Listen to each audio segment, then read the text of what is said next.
তো শুনতে পাচ্ছি।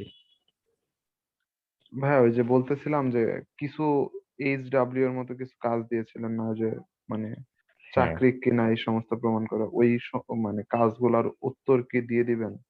হ্যাঁ, আগে হচ্ছে যে তোমরা কে কি করছো করে যে গ্রুপে একটু দিয়ে রাখো আর কি, ওই যে হোমওয়ার্কের মতো করে। আমি একটু দেখে নিই তোমরা কে কত দূর কি করলা, দেখে আমি দরকার হলে একটা অ্যান্সার শিট তোমাদেরকে দিয়ে দিব না। আচ্ছা ভাই।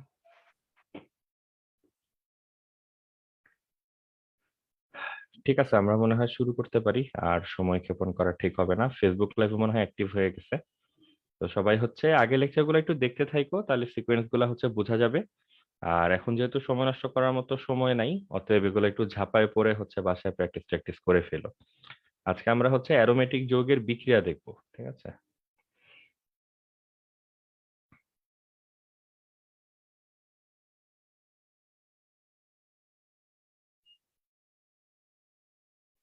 এই টপিকগুলা নিজেরাই খুব ইম্পর্টেন্ট, পরীক্ষায় চলে আসতে পারে।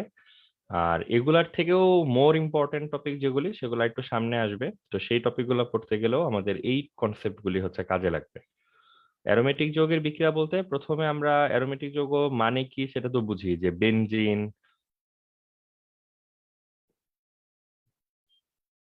অলরেডি আমরা জানি অ্যারোমেটিসিটি নামে একটা ব্যাপার আছে, এখানে ডিলোকালাইজড ইলেকট্রনের রিং থাকে, বলয় থাকে। তো আমাদেরকে প্রথমে যেহেতু বিক্রিয়া নিয়ে কথা বলতে হবে, প্রথমে ডিসাইড করতে হবে যে বেনজিন বা অ্যারোমেটিক যৌগ কি ধরনের বিক্রিয়া দিতে পছন্দ করে, এটা জানতে হবে। দেন হচ্ছে সেই বিক্রিয়াগুলো কিভাবে হয়, কি কি রেজাল্ট আসে, এগুলির ব্যাপারে আমাদেরকে খোঁজ নিতে হবে। তো স্টেপ বাই স্টেপ আমরা আসি। প্রথমে তো আমরা কেউ জানি কিনা, ভাইয়া, জানলে একটু কথা বলি। হ্যাঁ, বলো। অ্যারোমেটিক যৌগের সাবস্টিটিউশন রিঅ্যাকশনটা মানে নাইট্রোজেন, নাইট্রেশন, হ্যালোজিনেশন, ওগুলা পড়াইছিল না ওই পর্যন্ত? ওই পর্যন্ত পড়া হয়ে গেছিল আমাদের? ভাই জি জাস্ট ভাইয়া। নামগুলা লিখে দিয়েছিলেন, বলছেন যে ও নেক্সট ক্লাস আপ। আচ্ছা, তাহলে তো ওই পার্ট ডিসকাস আমরা করবেন জানি, আজকে। মানে ওইটাই তোমাদেরকে বললাম যে আমরা লাস্ট কোন জায়গায় শেষ করছি সেটা তো বললা না কেউ। ভাই আজকে নাইট্রেশন মানে ওগুলো আর এক্সপ্লেনেশন কি করবেন। পড়াবো সেটা বাদ দাও, পড়ানো হয়েছে কোন পর্যন্ত সেটা বলো। The substitution of reaction of benzene. আচ্ছা, তাহলে তো মানে এই তথ্য তো আমরা জানি তাইলে, যে বেনজিনের আসলে ইলেকট্রোফিলিক সাবস্টিটিউশন দেওয়ার কথা।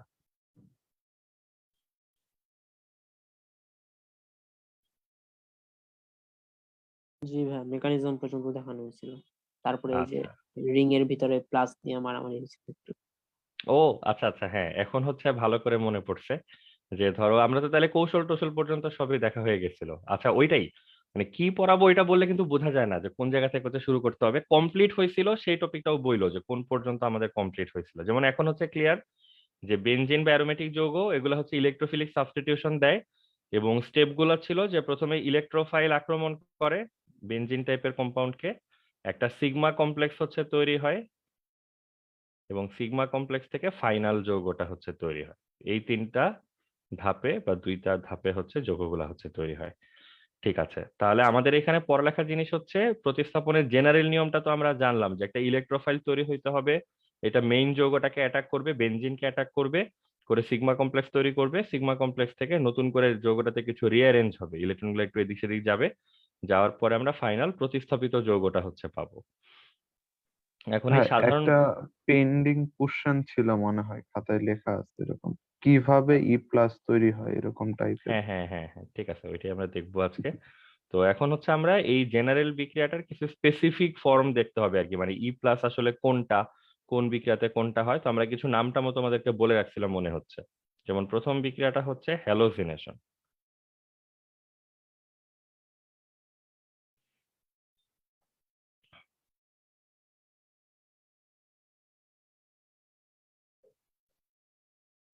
হ্যালোজিনেশন মানে হচ্ছে যেই বিক্রিয়াতে হ্যালোজেন এসে বেনজিনের যে চক্রটা সেখানে কোনো একটা হাইড্রোজেন পরমাণুকে যদি প্রতিস্থাপন করে, তাহলে এই বিক্রিয়াটাকে আমরা বলি হচ্ছে হ্যালোজিনেশন। তার মানে নামগুলো এভাবে আসতেছে, যে যা দিয়ে আমরা প্রতিস্থাপন করি সে অনুযায়ী হচ্ছে নাম হয়ে যায়। হ্যালোজেন দিয়ে যদি প্রতিস্থাপন করি তাহলে এই যৌগটাকে বলে হ্যালোজিনেশন। প্রথমে একটা স্যাম্পল বিক্রিয়া দেখি যে বিক্রিয়াগুলো দেখতে কেমন। বিক্রিয়াগুলো দেখতে হচ্ছে এরকম, যে ধরো আমাদের কাছে একটা এরকম বেনজিন আছে, এটাকে আমরা হ্যালোজেন দিয়ে বিক্রিয়া করাচ্ছি। এখানে প্রভাবক লাগবে, ক্যাটালিস্ট লাগবে। কি প্রভাবক দিব, কেন দিব, সেটা নিয়ে আমরা কথা বলবো একটু পরে। এই বিক্রিয়া করলে যেটা এক্সপেকটেশন আর কি, এখান থেকে কি চাই আমরা, সাবস্টিটিউশন গুলা হয় কিভাবে, যে এখান থেকে হ্যালোজেন এসে এই হাইড্রোজেনটাকে প্রতিস্থাপন করে দিবে। তো আমরা একটা হ্যালোবেনজিন টাইপের যৌগ পাবো। এখান থেকে যে হাইড্রোজেনটা বের হয়ে আসলো আর এখানে যে হ্যালোজেনটা রয়ে গেছিল, এই দুইটা মিলে এইচএক্স টাইপের একটা যৌগ তৈরি করবে। তার মানে প্রতিস্থাপন বিক্রিয়া হবে এটা জানা থাকলে খুব সহজেই বিক্রিয়াগুলা লিখে ফেলা যাচ্ছে।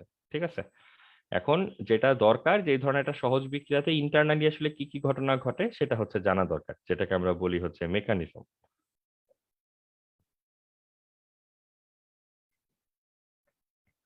আগের ধাপটা যদি দেখো, কোন একটা বিক্রিয়ার ফার্স্ট স্টেজ হচ্ছে ইলেকট্রোফাইলটার জন্ম নেওয়া। ইলেকট্রোফাইলটা কি কোত্থেকে আসে, কিভাবে আসে সেটা জানতে হবে, সিগমা কমপ্লেক্স তৈরির ধাপটা দেখতে হবে, এবং হচ্ছে ফাইনাল যৌগ লিখতে হবে। এই 3 ধাপে ঘটনাবলী সম্পন্ন হবে। তো যখন আমরা হ্যালোজিনেশন করি, ধরো ক্লোরিনেশন একটা বিক্রিয়ার এক্সাম্পল যদি নাও, তখন হচ্ছে আমরা এই কিভাবে প্রথমে ইলেকট্রোফাইলটা তৈরি করি এই ব্যাপারে একটু ধারণা রাখতে হবে। একটা আইডিয়া আমাদের অলরেডি আছে যে ইলেকট্রোফাইল গুলো হচ্ছে সব পজিটিভ চার্জের কণা। তো ইলেকট্রোফাইল নানান ভাবে হইতে পারে। কিছু কিছু বিকারক আছে যারা নিজেরাই ভেঙে যে প্লাস মাইনাস আয়নে পরিণত হইতে পারে। কিছু বিক্রিয়ার ক্ষেত্রে যেটা হবে, আমরা বাইরে থেকে প্রভাবক যোগ করব এমন ভাবে যে প্রভাবক আসলে এখানে কোনো একটা প্লাস টাইপের আয়ন তৈরি হইতে হেল্প করবে। ঠিক আছে, এরকম নানান ভাবে এক এক বিক্রিয়াতে এই ইলেকট্রোফাইলটা এক এক ভাবে জন্ম নিতে পারে। তো আমাদেরকে ওই বিষয়টা তো খেয়াল রাখতে হবে যে কোন বিক্রিয়াটা থেকে কিভাবে আসলে ইলেকট্রোফাইলটা আসতেছে। যেমন আমরা এখন যে জিনিসটা নিয়ে ডিসকাস করতেছি, হ্যালোজিনেশন,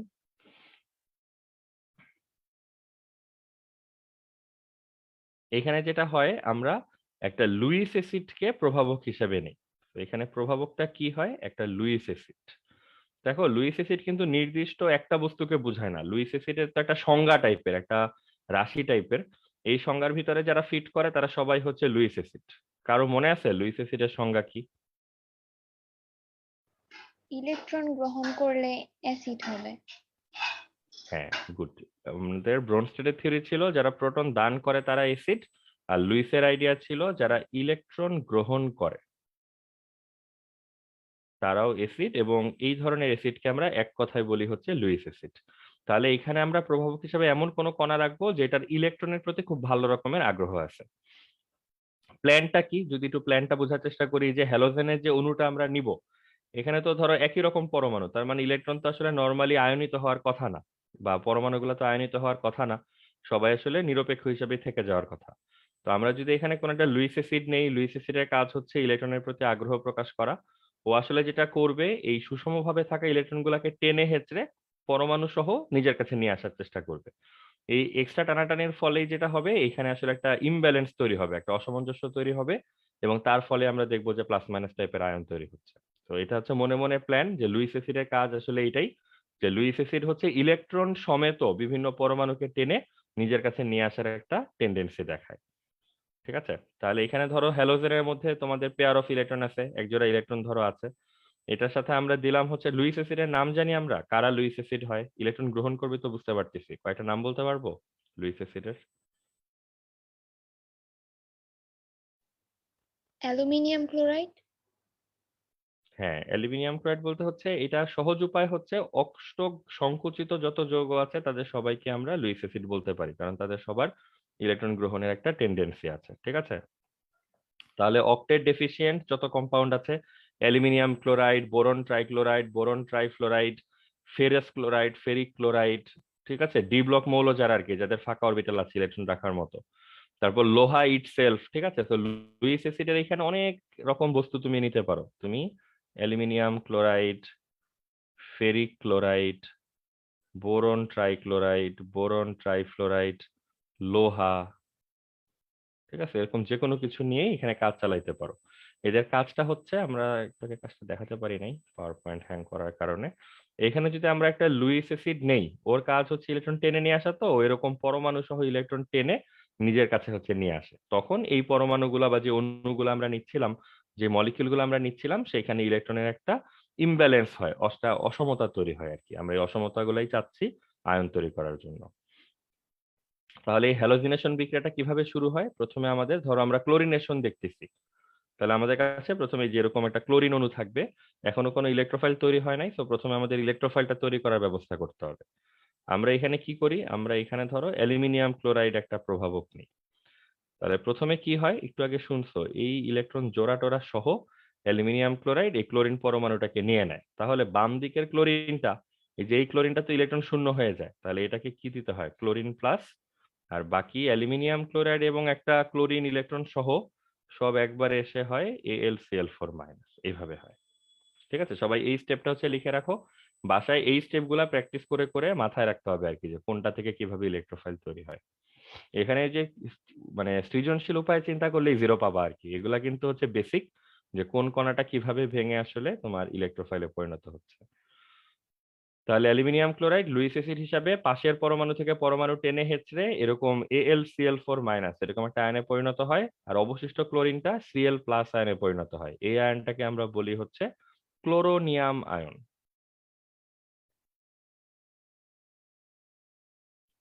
তাহলে দেখো তো, এই যে দুইটা আয়ন তৈরি হলো, এখানে ইলেকট্রোফাইলের রোলটা কার প্লে করার কথা? কথা বলো সবাই, কুইক। C plus. হ্যাঁ, Cl+ Cl+। যেই কণাটা, সেটা হচ্ছে আমাদের ইলেকট্রোফাইল, তাই তো? তাহলে পরের ধাপগুলোতে আসলে কোনো চেঞ্জ নাই, আমরা একটা দুইটা বিক্রিয়াতে লিখে পরে হয়তো আর লিখবই না। তো দেখো, এই ক্লোরোনিয়াম আয়ন বা ইলেকট্রোফাইলটা বেনজিন অভিমুখে রওনা দিবে, দিলে তারপর কি টাইপের একটা কণা বা কি টাইপের একটা গঠন তৈরি হওয়া উচিত, যে এখানে ক্লোরিন আর হাইড্রোজেন,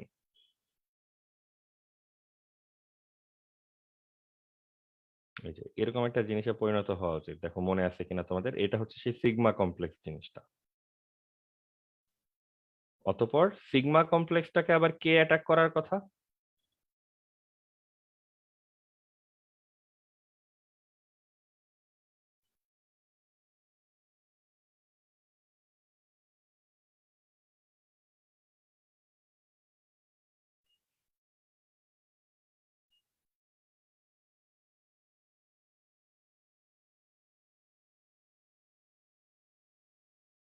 তাই না, এরকম একটা জিনিস হচ্ছে হয়ে যাওয়ার কথা, যে এখান থেকে হচ্ছে ইলেকট্রন গুলা এসে ভিতরের যে গ্যাপ সেটা রিকভার করবে, আর হাইড্রোজেন পরমাণুটা H+ হিসেবে বের হয়ে আসবে। তো সমস্যা নেই, এখানে যে H+ আয়নটা বের হয়ে আসলো, আগের বিক্রিয়াতে একটা আয়ন তো রয়ে গেছিল AlCl4-। তো লাস্ট এই আয়নটা আসবে বিক্রিয়া করার জন্য, বিক্রিয়া করলে এই HCl আর অ্যালুমিনিয়াম ক্লোরাইড পাওয়া যাবে। এখন অ্যালুমিনিয়াম ক্লোরাইডকে তো আমরা বলতেছিলাম হচ্ছে ক্যাটালিস্ট বা প্রভাবক, এটার ক্যাটালিস্ট বা প্রভাবকের রোল কি, বিক্রিয়াতে সে অনেক রকম কাজকর্ম করে, কিন্তু বিক্রিয়ার আগে এবং পরে সে একই রকম থাকে। তো দেখো, বিক্রিয়া শেষে অ্যালুমিনিয়াম ক্লোরাইড যেহেতু ক্যাটালিস্ট, এটা আবার তার নর্মাল ফর্মে ফেরত আসতে হবে।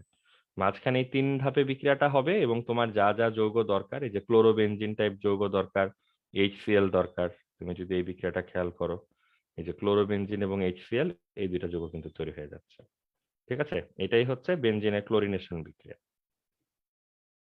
তাহলে বেনজিনের ক্লোরিনেশন বিক্রিয়াতে তুমি যদি একদম ভালো করে খেয়াল করো, পুরো জিনিসটা মুখস্থ করা বা বুঝার শিখার কিছু নাই। বুঝার শিখার জিনিস আসলে একটা, শুধু প্রথম ধাপে ইলেকট্রোফাইলটা কিভাবে তৈরি হচ্ছে, এটা জানলে পরের ধাপগুলো আসলে সাধারণ যে কোনো বিক্রিয়ার মতোই। ক্লোরিনেশনের থেকে অধিক ইম্পর্টেন্ট হচ্ছে নাইট্রেশন।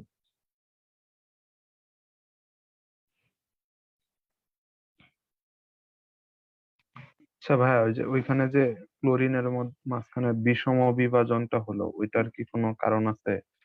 মানে ওইখানে তো অন্য কিছু হতে পারতো, বা কোনো প্রভাবকের কোনো রোল আছে অ্যালুমিনিয়াম কিনা? মানে লুইস অ্যাসিডের কাজ কি, রাহাত বলো। লুইস অ্যাসিড কাকে বলে? যে ইলেকট্রন গ্রহণ করে। হ্যাঁ, মানে এতক্ষণ তাহলে কি শুনলা, লুইস অ্যাসিডটা কি কাজ করছে এখানে? ইলেকট্রন গ্রহণ করবে। হ্যাঁ, মানে তাহলে তুমি প্রশ্নটা কি করলা, মানে আর হ্যাঁ বলো। বললাম যে ভাই, এখানে যে বিষম বিভাজনটা হলো, এর জন্য কি কোনো ওই যে বিক্রিয়ার মাঝখানে প্রভাবকের কোনো রোল আছে কিনা সেটা বলতো। আচ্ছা, এই প্রশ্নটার উত্তর কি আমরা ক্লাসে দিছি, বাকি কেউ বলতে পারবা? জি ভাইয়া। বলো, রাহাতের প্রশ্নের উত্তর কি? হ্যাঁ, ওই যে প্রভাবক, প্রভাবক না থাকলে তো বিষম বিভাজন হবে না, প্রভাবকই তো ইলেকট্রন দুইটারে টাইনা নিজের কাছে নিবে। রাহাত, পিয়াস এটা কোত্থেকে জানলো?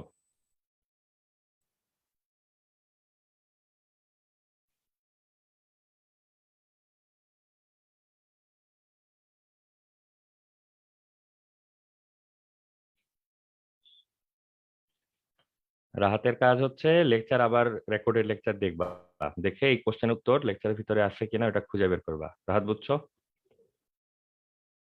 জি ভাই। করে আমাকে হচ্ছে জানাবা। আর তুমি পিয়াসের সাথে আলাদাভাবে কথা বলবা যে পিয়াস একই ক্লাসে বসেও কিভাবে এটা জেনে ফেললো যে প্রভাবকটা কি কাজ করে এবং কিভাবে সে বিষম বিভাজনটা হেল্প করলো। ঠিক আছে?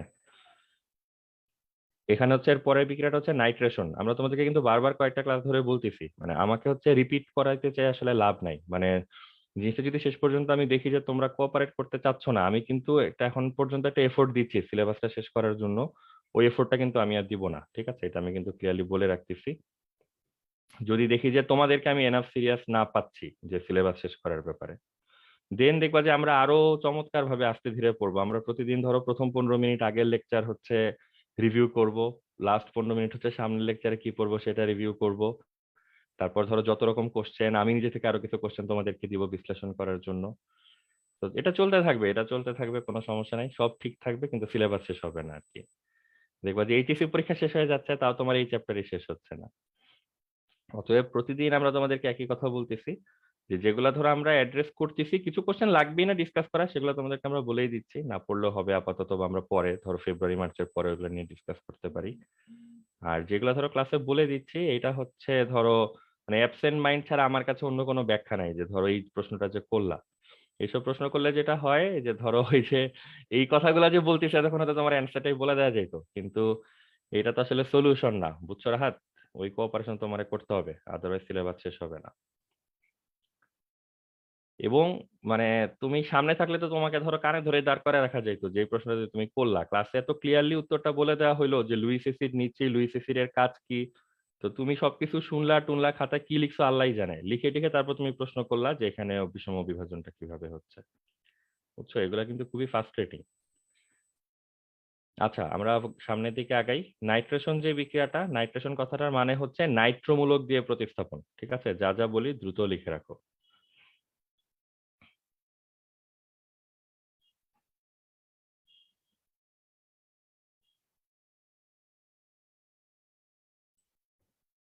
এই মূলকটাকে বলি আমরা নাইট্রোমূলক। নাইট্রোমূলক দিয়ে হচ্ছে যদি আমরা বেনজিন চক্রের কোনো একটা হাইড্রোজেনকে প্রতিস্থাপন করি তখন এই বিক্রিয়াটাকে বলা হয় হচ্ছে নাইট্রেশন।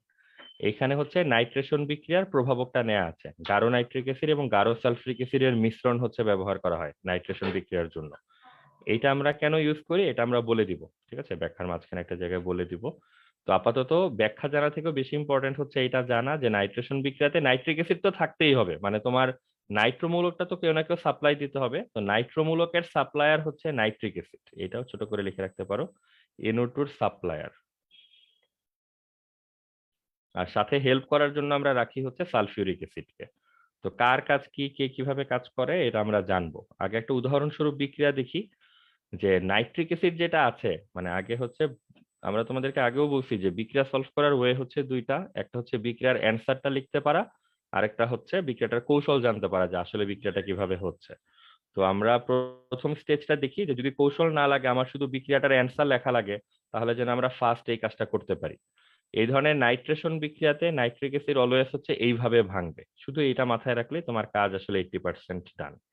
যে HNO3 নাইট্রেশন বিক্রিয়াগুলো যখন হয় তখন সে ভাঙে হচ্ছে HONO2 এইভাবে।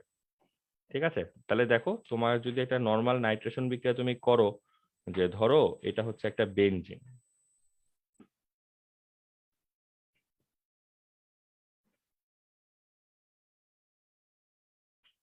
এইটার সাথে আমরা এই যে নাইট্রিক অ্যাসিডটা দিলাম HNO3, এটাকে আমি একবারে HONO2 এইভাবে লিখে ফেললাম। এখানে প্রভাবক থাকবে গাঢ় সালফিউরিক অ্যাসিড, যেটা হবে এই এইচ আর এই OH মিলে প্রথমে কি উৎপন্ন হয়ে যাবে, পানি উৎপন্ন হয়ে যাবে। তাহলে এইটা গন, এই OH হচ্ছে গন, এই জায়গাটা এখন ফাঁকা আছে, NO2 মূলকটা যে ওখানে হচ্ছে বসবে। ঠিক আছে? এই হচ্ছে নাইট্রোবেনজিন, এই হচ্ছে প্রতিস্থাপিত যৌগটা, এইভাবে হচ্ছে বিক্রিয়াটা হয়ে যায়। ঠিক আছে? তো নাইট্রেশন বিক্রিয়ার সমাধান যদি বলি, নাইট্রেশন বিক্রিয়াটা হচ্ছে এইভাবে সমাধান করতে হয়। এই বিক্রিয়াটা দেখতে এবং লিখতে তুমি আরেকটু সুবিধা পাবা যদি তুমি বেনজিনটাকে এরকম লম্বা লম্বি ভাবে না লিখে কাত করে, মানে এক্স অক্ষ বরাবর যদি লিখতা তাহলে দেখতে যে আরো কমফোর্টেবল হইতো। যেমন লিখে দেখাই, ধরো বেনজিনটাকে তুমি এইভাবে লিখলা, তাহলে কিন্তু দেখো যখন তুমি HONO2 করবা বলো তো, এটা দেখে আরো কমফোর্টেবল লাগবে না যে এইচ আর ওএইচ মিলে হচ্ছে পানি, আর বাকিটা মিলে হচ্ছে প্রতিস্থাপিত হয়ে নাইট্রো বেঞ্জেন। ঠিক আছে, সবাই ওকে? তাহলে নাইট্রেশন বিক্রিয়া সলভ করার ওয়ে হচ্ছে এইটা, একটাই টিপস, নাইট্রিক অ্যাসিডটা কিভাবে ভাঙবে সেটা জানতে পারা। সেটা জানতে পারলে বেনজিনের সাথে বিক্রিয়া করে এই অংশটা খুব সহজে সলভ করে ফেলা যাবে। এখন আমরা দেখবো হচ্ছে এই বিক্রিয়াটা হচ্ছে কিভাবে, আসলে হচ্ছে কিভাবে। আর মেকানিজম তো ধরো অ্যাকচুয়ালি সাইন্টিফিক পার্টটা, এখানে যদি কারো মনে কোনো প্রশ্ন আসে যে বিক্রিয়াতে এইটা কেন নিচ্ছে ওইটা কেন নিচ্ছে, এই প্রশ্নগুলোর উত্তর খুব সুন্দরভাবে এখানে চলে আসবে। তো সবাইকে মনোযোগ দিয়ে শুনি। তাহলে প্রথমে আমাদেরকে কি করতে হবে, এখানে নাইট্রিক অ্যাসিড এবং হচ্ছে সালফিউরিক অ্যাসিড, মানে আমরা তো চাইলে এইভাবে লিখতেই পারি HNO3 প্লাস হচ্ছে H2SO4, বিক্রিয়া দেখে প্রোডাক্ট গুলা লিখে দিব উৎপাদকগুলি। বাট উৎপাদকগুলো আসতেছে কিভাবে এবং কেন আসতেছে সেটা যদি বোঝা লাগে, তাহলে আগে আমরা নাইট্রিক অ্যাসিডটাকে এই যে HONO2 আর সালফ্রিক অ্যাসিডটাকে HHSO4 এভাবে লিখে দিই। তারপর একটু মাইনাস প্লাস এগুলোকে ডিস্ট্রিবিউট করি, OH-টা হচ্ছে মাইনাস, NO2-টা হচ্ছে প্লাস, H-টা হচ্ছে প্লাস, বাইসালফেটটা হচ্ছে মাইনাস।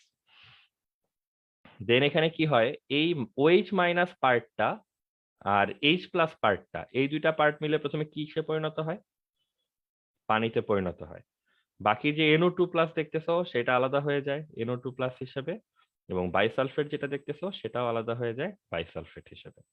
এটা হচ্ছে ওই যে আমাদের বিক্রিয়া শুরু করার প্রথম ধাপটা সবসময় কি থাকে, ইলেকট্রোফাইলটা তৈরি করা।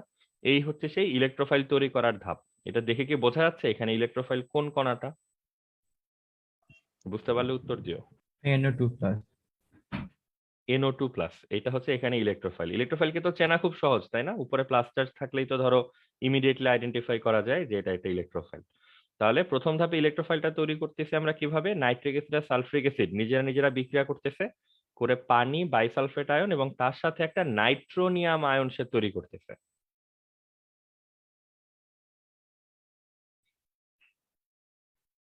NO2 প্লাস, ঠিক আছে, এইটাই হচ্ছে ইলেকট্রোফাইল হিসেবে কাজ করবে। এটা তার পরের ধাপে হচ্ছে অন্য যে বেনজিন টেনজিন গুলাকে অ্যাটাক করবে।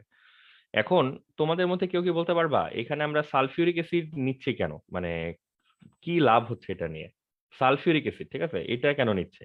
নাইট্রিক অ্যাসিড কেন নিচ্ছে এই পানি প্রশ্ন করবো শোষণ না, কারণ করতেছে, NO2 মূলকটা দেওয়ার জন্য। একটু কষ্ট করে আরেকবার বলো, মিস করছি। পানি শোষণ করবে নাকি? পানি শোষণ। আচ্ছা, আর কারো কোনো উত্তর?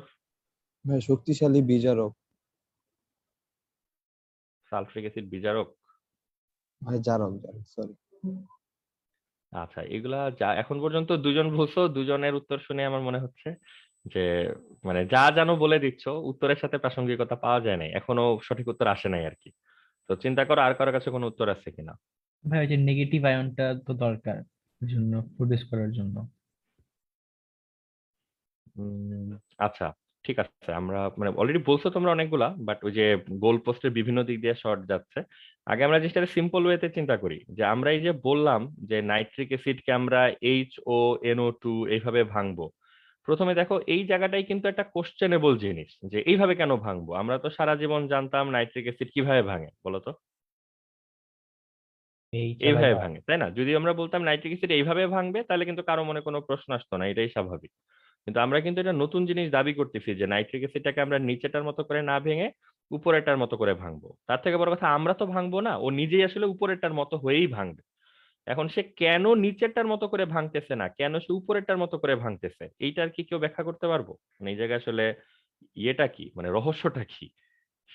কখন নিচের মতো ভাঙে, কখন সে উপরের মতো ভাঙে? অ্যান্সার হচ্ছে, দেখো, নাইট্রিক অ্যাসিড ভেঙে যখন H প্লাস আর NO3 মাইনাস হয়, তখন এই যে H প্লাস তৈরি করতে পারা নাইট্রিক অ্যাসিডের তখন কিসের রোল সে প্লে করে বলতো? অ্যাসিডের রোল প্লে করে। নাইট্রিক অ্যাসিডের নামই তো অ্যাসিড, অতএব তার তো কাজই হচ্ছে প্রোটন তৈরি করা। কিন্তু দেখো উপরের মতো করে যখন বিক্রিয়া করে তখন কিন্তু কোনো H প্লাস তৈরি হয় না। তার মানে নাইট্রিক অ্যাসিড কিন্তু এই বিক্রিয়াটাতে অ্যাটলিস্ট ডিরেক্টলি কি হিসাবে কাজ করতে পারতেছে না বলতো? অ্যাসিড হিসেবে কাজ করতে পারতেছে না। তার মানে জিনিসটা বুঝতে হবে এইভাবে, যে নাইট্রিক অ্যাসিড যদি তার স্বাভাবিক আচরণটা করে, সে যদি অ্যাসিডের মতো করে কাজ করে, তাহলে সে কিন্তু নাইট্রোনিয়াম আয়ন তৈরি করবে না, সে কি করবে, একটা নাইট্রেট আয়ন তৈরি করবে, যেটা দিয়ে আমাদের কোনো কাজ হবে না। এরকম নেগেটিভ চার্জের আয়ন দিয়ে তো আর আমরা নিশ্চয়ই ইলেকট্রোফাইলে কাজ করাইতে পারবো না। তো নাইট্রিক অ্যাসিড যেন তার স্বাভাবিকভাবে না ভাঙে, এইটা আমাদেরকে ব্যবস্থা করতে হবে। এখন সেই ব্যবস্থা আমরা কিভাবে করব? দেখো আমরা আরো জানি নাইট্রিক অ্যাসিড একটা শক্তিশালী অ্যাসিড, অতএব আমি চাইলেই বললেই নাইট্রিক অ্যাসিড তার অ্যাসিড হিসেবে কাজ করা থামাই দিবে না। তো আমরা যেটা করতে পারি, আমরা অনেক চিন্তা ভাবনা করে খুবই ইন্টারেস্টিং একটা সহজ পদ্ধতি বের করছি নাইট্রিক অ্যাসিডকে সহজে কাজ করতে না দেওয়ার।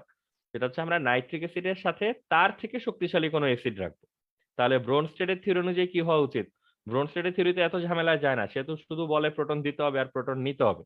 তার মানে আমরা যদি সালফিড নাইট্রিক অ্যাসিডের থেকে শক্তিশালী কোনো অ্যাসিড বিক্রিয়া স্থলে রাখি, তাহলে নাইট্রিক অ্যাসিড কি আর অ্যাসিডের রোলটা প্লে করতে পারবে বলো তো? না ভাইয়া। পারবে না। তো আমরা বেসিক্যালি এই চেষ্টাটা হচ্ছে করতেছিলাম। এখন নাইট্রিক অ্যাসিড তো যেই পরিমাণ শক্তিশালী, নাইট্রিক অ্যাসিডের থেকে শক্তিশালী অ্যাসিড খোঁজাটা তো একটা কাজ আমাদের গুরুত্বপূর্ণ। তো আমরা এখানে সালফিউরিক অ্যাসিড নিচ্ছি, বাট আমরা কি কনভিন্সড যে নাইট্রিক অ্যাসিড থেকে সালফিউরিক অ্যাসিড শক্তিশালী? কিভাবে কনভিন্স হলাম এটা কেউ বলতে পারবা? এটা আমরা জানি আগে থেকে এই জন্য। কিভাবে কারণ জানি? না, এটা কিন্তু ভালো ব্যাখ্যা আছে, এগুলো কিন্তু আমরা ফার্স্ট পার্টে পড়ছি। এগুলো কি অক্সো অ্যাসিড না সালফিউরিক নাইট্রিক অ্যাসিড, অ্যাসিড? এবং সালফিউরিক অ্যাসিডের নাম বেশি শুনছি এই জন্য। না না, ওইটাই ভাবতেছিলাম যে তোমরা আসলে সব জায়গায় ওই থিওরি চালাই দিচ্ছ, এরকম না। নাইট্রিক অ্যাসিড আর সালফিউরিক অ্যাসিড দুইটাই হচ্ছে অক্সো অ্যাসিড। অক্সো অ্যাসিডের সক্রিয়তার ক্রম নির্ণয় করার উপায় কি? এগুলো তো পড়ছি আমরা অবশ্যই। অক্সো অ্যাসিডের সক্রিয়তার ক্রম বের করার নিয়ম হচ্ছে কেন্দ্রীয় পরমাণুর জারণ সংখ্যা। নাইট্রিক অ্যাসিডের যে নাইট্রোজেন, এটা কি আমাদের মনে আছে? অক্সো অ্যাসিডের কেন্দ্রীয় পরমাণুর জারণ সংখ্যা, অক্সিডেশন নাম্বার, যার যত বেশি হবে সেটা তত শক্তিশালী হবে, এটা পড়ছি না আমরা? জি ভাই, এখন মনে পড়লো। জি ভাইয়া। হ্যাঁ ঠিক আছে। তো এই জায়গায় আমরা ভুজুং ভাজুং থিওরি দিব না। ভুজুং ভাজুং তো যেখানে আর কোনো উপায় নাই, পারি না আর কিছু, তখনই না ওইটা। এখানে তো আমাদের হাতে অস্ত্র আছে, অতএব আমরা এখন তো উল্টাপাল্টা বলবো না, আমরা আসলটাই বলবো। ভাইয়া নাইট্রিক অ্যাসিডে নাইট্রোজেনের কত অক্সিডেশন নাম্বার? +5। আর সালফিউরিক অ্যাসিডের কত? সালফারের 6। +6। তার মানে দেখো আমরা কিন্তু সাইন্টিফিক্যালি এক্সপ্লেন করতে পারি, আমরা কিন্তু সাইন্টিফিক্যালি জানি যে নাইট্রিক অ্যাসিড থেকে সালফিউরিক অ্যাসিড হচ্ছে শক্তিশালী। এই কারণেই নাইট্রিক অ্যাসিডের সাথে সেখানে সালফিউরিক অ্যাসিডটা রাখা হচ্ছে। তাহলে কেউ যদি বলে যে এখানে তো নাইট্রোনিয়াম আয়নটা তৈরি করার জন্য নাইট্রিক অ্যাসিড এনাফ, সালফিউরিক অ্যাসিডটা কি করতেছে?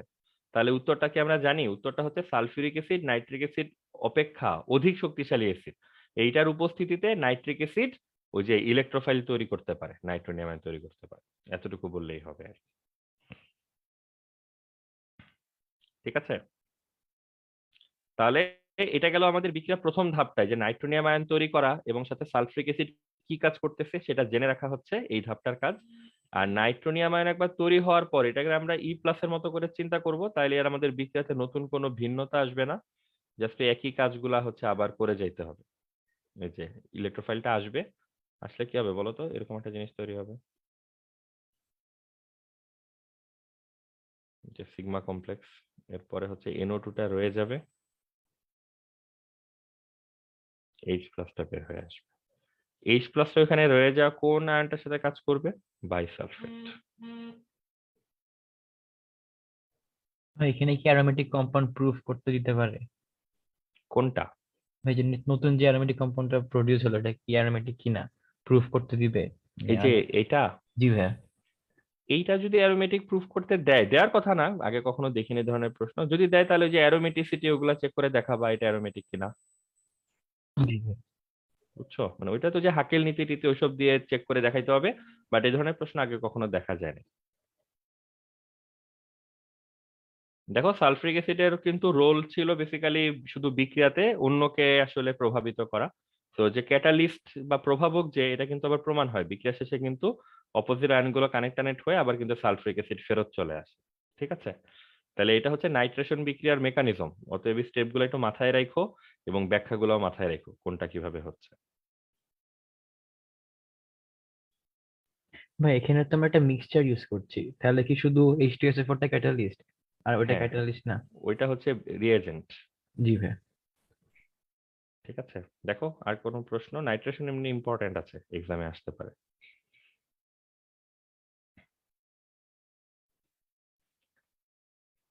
থার্ড যে বিক্রিয়াটা, থার্ড এবং ফোর্থ একসাথে আর কি, এটাকে বলে হচ্ছে অ্যালকাইলেশন এবং হচ্ছে অ্যাসাইলেশন।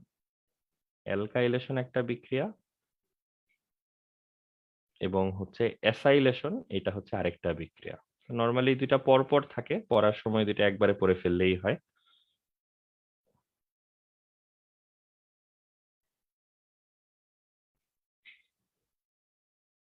অ্যালকাইলেশন, অ্যাসাইলেশন, এই দুইটা বিক্রিয়া আলাদাভাবে ইম্পর্টেন্ট কেন বলতো? কারণ এই দুইটা বিক্রিয়া হচ্ছে খুব ফেমাস দুজন সায়েন্টিস্ট বের করছে, এগুলাকে বলে হচ্ছে ফ্রিডেল ক্রাফট অ্যালকাইলেশন, অ্যাসাইলেশন। এই ফ্রিডেল এবং ক্রাফট দুজন আলাদা সায়েন্টিস্ট, দুজন মিলে এই অ্যালকাইলেশন এবং অ্যাসাইলেশনের মেথড এবং রিয়াকশন গুলো ডিসকভার করেছেন। তাদের নাম অনুযায়ী বিক্রিয়াটার নামই হয়ে গেছে Friedel craft alkylation, Friedel craft acylation. পরীক্ষায় অনেক সময় অ্যালকাইলেশন অ্যাসাইলেশন মেনশন করে না, শুধু বলে ফ্রিডেল ক্রাফট বিক্রিয়াটা লেখার জন্য। তো যদি অ্যালকাইলেশন বা অ্যাসাইলেশন মেনশন না করে, তাহলে নিয়ম বা উচিত হচ্ছে দুইটা বিক্রিয়া আলাদাভাবে লিখে দিয়ে আসা, ঠিক আছে? বোথ অ্যালকাইলেশন এবং অ্যাসাইলেশন লিখে দিতে হবে। আর যদি মেনশন করা থাকে যে শুধু ফ্রিডেল ক্রাফট অ্যালকাইলেশনটা কেউ জানতে চাচ্ছে বা শুধু ফ্রিডেল ক্রাফট অ্যাসাইলেশনটা কেউ জানতে চাচ্ছে, তখন হচ্ছে শুধু যেটা জানতে চাইবে তুমি সেটা লিখতে পারো, সমস্যা নেই। ঠিক আছে, কথাবার্তা ক্লিয়ার? তাহলে ফার্স্টলি আমরা পড়তেছি অ্যালকাইলেশন এবং অ্যাসাইলেশন নামক দুইটা বিক্রিয়া। এই বিক্রিয়াগুলো ফিডেল ক্রাফট ডিসকভার করছে বলে এগুলোকে fiddle craft alkylation, fiddle craft acylation বলে। যদি কোনো পার্টিকুলার বিক্রিয়ার নাম উল্লেখ না করা হয়, তাহলে ফিডেল ক্রাফট বিক্রিয়া বলতে দুইটা বিক্রিয়াই লিখে দিয়ে আসতে হবে, আর কোনোটা উল্লেখ থাকলে যেটা উল্লেখ করবে শুধু সেটা লিখতে হবে। এই বিক্রিয়াতে ঘটে কি? অ্যালকাইলেশন মানে তো বুঝি অ্যালকাইল মূলক দিয়ে প্রতিস্থাপন হবে। যেমন ধরো বেনজিন ছিল, এইটা এখানে সেটা ধরো মিথাইল মূলক লেগে গেল বেনজিনটার গায়ে, এটা অ্যালকাইল মূলক যে লেগে গেল, এই প্রসেসটাকে বলা হবে অ্যালকাইলেশন। অ্যাসাইলেশন মানে অ্যাসাইল মূলক দিয়ে প্রতিস্থাপন। অ্যাসাইল মূলক কোনটা, কে বলতে পারবা?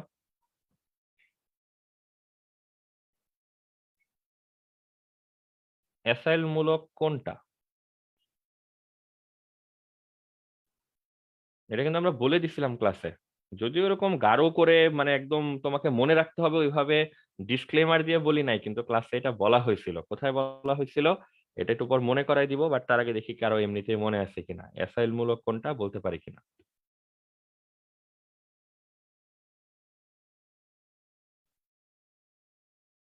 ঠিক আছে, এই মূলকটাকে বলে হচ্ছে অ্যাসাইল মূলক, সবাই একটু নোট রাখো। আর এখন কি কেউ বলতে পারবা এই মূলকটার কথা আমরা কবে পড়ছিলাম এবং কেন পড়ছিলাম? কেন দাবি করতেছি যে এই মূলক নিয়ে আগে কথা হয়েছে?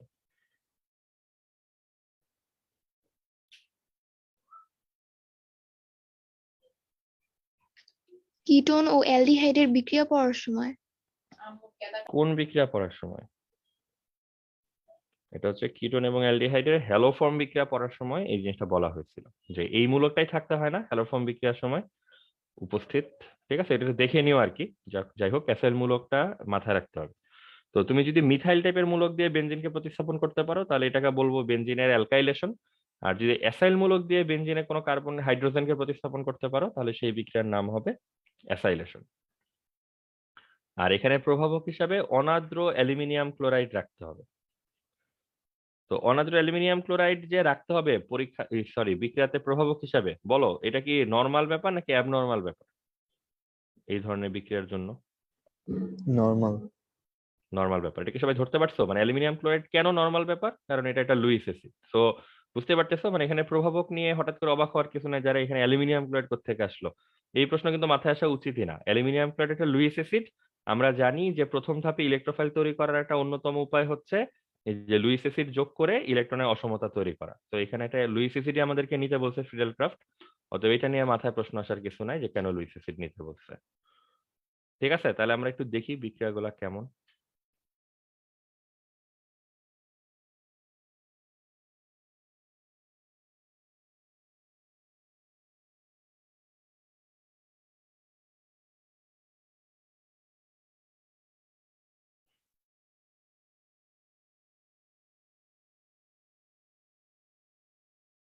আমরা যেটা করি বেনজিনের মধ্যে এখানে মিথাইল ক্লোরাইড যোগ করি অনাদ্র বা ড্রাই অ্যালুমিনিয়াম ক্লোরাইডের উপস্থিতিতে।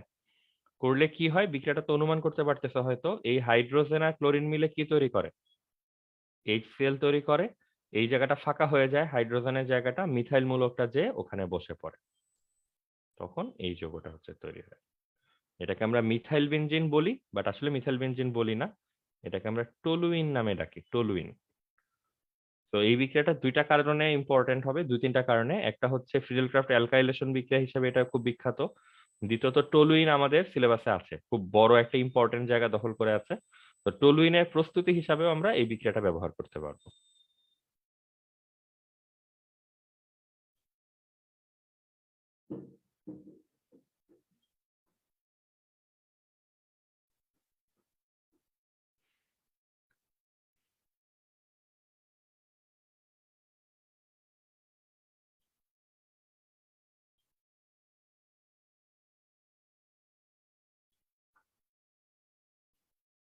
ফিল্ডক্রাফট অ্যাসাইলেশন, বুঝতেছো? বিক্রিয়াতে তেমন ভিন্নতা নাই। এখানে জাস্ট অ্যাসাইল ক্লোরাইড, এই যে CH3COCl টাইপের একটা যৌগ ব্যবহার করতে হয় অনাদ্র অ্যালুমিনিয়াম ক্লোরাইড দিয়ে। করলে যেটা হবে, এই H+Cl মিলে হচ্ছে HCl হবে, আর CH3CO এই জিনিসটা তো মাথায় লেগে যাবে। ঠিক আছে, এইভাবে হচ্ছে আমরা বিক্রিয়াগুলো হচ্ছে কমপ্লিট করব। এই বিক্রিয়াগুলোর জন্য একই কথা সত্য, বেনজিনটাকে এরকম লম্বালম্বি ভাবে না লিখে যদি কাট করে লিখতা, তাহলে বিক্রিয়াগুলো লিখতে তোমাদের হয়তো একটু সুবিধা হতো। যেমন তুমি যদি এই বিক্রিয়াটাকে এইভাবে লিখতা, তাহলে তোমার লিখতে ভালো লাগতো না?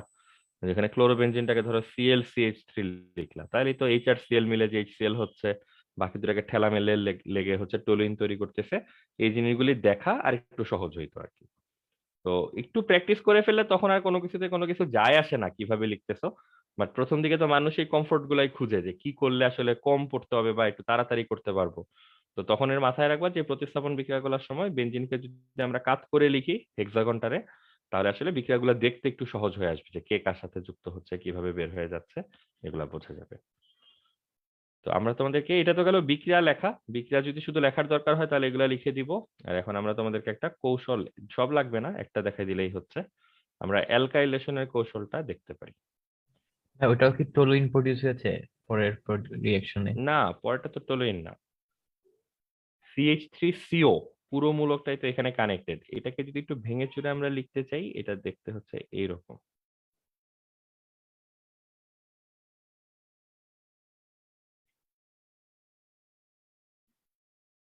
এরকম, এটা টলুইন না, এটাকে তুমি অ্যাসাইল বেনজিন বলতে পারো অথবা অ্যাসিটোফিনন বলতে পারো। জি ভাইয়া।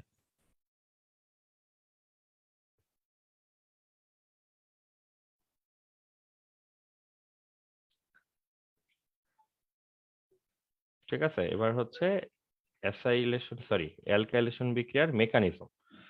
একই ওয়েতে চিন্তা করব, তাহলে ঝামেলা নাই। যেমন প্রথমে হচ্ছে আমাদের মিথাইল ক্লোরাইড লাগবে,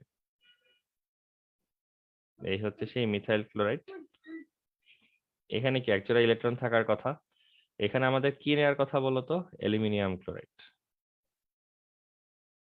আমার হচ্ছে ভাগ্নে বাসায় আছে, তার বয়স হচ্ছে 5 থেকে 6 হচ্ছে, সে মাত্র স্কুল শুরু করছে। এখন সে সারা দুনিয়ায় যা দেখে সবকিছুকে সে তার স্কুলের সাথে রিলেট করে।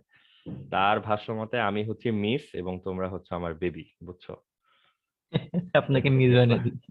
হ্যাঁ, মানে ও যেভাবে চিন্তা করে যে ওর হচ্ছে মিস এবং বাকি বেবিরা হচ্ছে ক্লাস করে, তো সে খুব ফাস্ট বোঝার জন্য বলছে, মানে আমি কি কাজ করতেছি সেটা বোঝার জন্য এইভাবে চিন্তা করছে যে আমি হচ্ছে মিস এবং তোমরা হচ্ছে বেবি, এবং তোমরা কি লার্ন করছো এটা নিয়ে সে খুবই চিন্তিত। তো ওরে আমি বুঝাই বলছি যে তোমরা অনেক কিছু শিখতেছো আর কি। আচ্ছা, ঠিক আছে, কাজের কথায় আসি। কাজের কথা হচ্ছে, এখানে মিথাইল ক্লোরাইড তো আমরা নিব। এখানে আমরা সবগুলা বন্ড আর দেখাচ্ছি না, এখানে কার্বন আর ক্লোরিনের মধ্যে তো একটা কোভ্যালেন্ট বন্ড বা সমযোজী বন্ধন আছে। আর এখানে হচ্ছে অ্যালুমিনিয়াম ক্লোরাইড হচ্ছে আমাদের ক্যাটালিস্টটা। তো ফার্স্ট স্টেপটা কি হবে কে বলতে পারবা? নতুন কিছু হবে না, এই পুরোটা অ্যালুমিনিয়াম ক্লোরাইডের কাছে চলে আসবে। তাহলে কি হবে, মিথাইল অংশটা একটা এরকম কার্বোক্যাটায়নে পরিণত হবে, আর এখানে AlCl4- টাইপের একটা আয়ন তৈরি হবে। এই স্টেপ সবার কাছে মানে পরিচিত লাগতেছে তো, একটু আগে দেখছো একবার। জি ভাইয়া। তো বাকি অংশটুকু আমার না লিখে দিলেও হয়, তাও যেহেতু আমরা কষ্ট করে পুরোটা লিখেই ফেলছি, লিখে রাখো। বাকি অংশটুকুতে কোনো চেঞ্জ নাই। রাহাত, বুঝতে পারতেছো?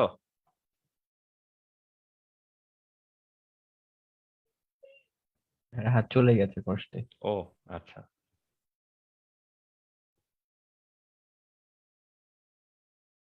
ঠিক আছে, তাহলে এরকম একটা আয়ন হচ্ছে তৈরি হবে। এই H+ আয়নটা পরবর্তীতে হচ্ছে অবশিষ্ট যে AlCl4- আয়ন আছে তার সাথে যুক্ত হবে, হয়ে হচ্ছে HCl এবং অ্যালুমিনিয়াম ক্লোরাইডে পরিণত হবে। ঠিক আছে, তাহলে আমাদের যেই যৌগগুলো তৈরি হওয়ার কথা ছিল, একটা হচ্ছে যে টলুইন যৌগটা পাওয়ার কথা ছিল, আর HCl যৌগটা পাওয়ার কথা ছিল। এই যে টলুইন এবং HCl এগুলো কিন্তু চলে আসবে।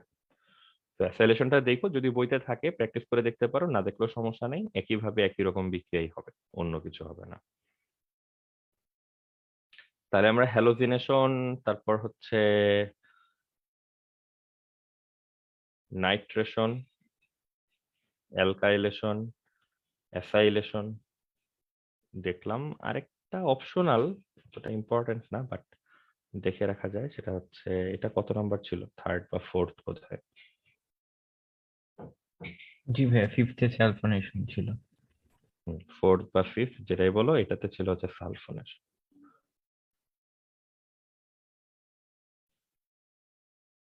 সালফোনেশনে যেটা করা হয়, গাঢ় সালফিউরিক অ্যাসিডকে নেওয়া হয় বিক্রিয়া করার জন্য, এবং SO3H এই গ্রুপটাকে আমরা বলি হচ্ছে সালফোনিক অ্যাসিড গ্রুপ। এইটা দিয়ে হচ্ছে প্রতিস্থাপন হয়, বেনজিনে হাইড্রোজেনকে সরাই দিয়ে এই মূলকটা এসে চেপে বসে।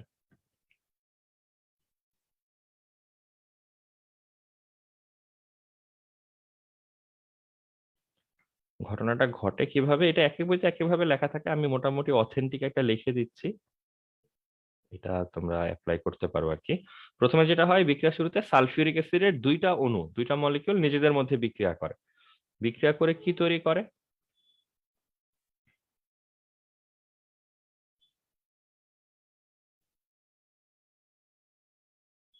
এরকম তিনটা বস্তুতে তারা পরিণত হয়, হাইড্রোনিয়াম, সালফার ট্রাইঅক্সাইড এবং হচ্ছে বাইসালফেট।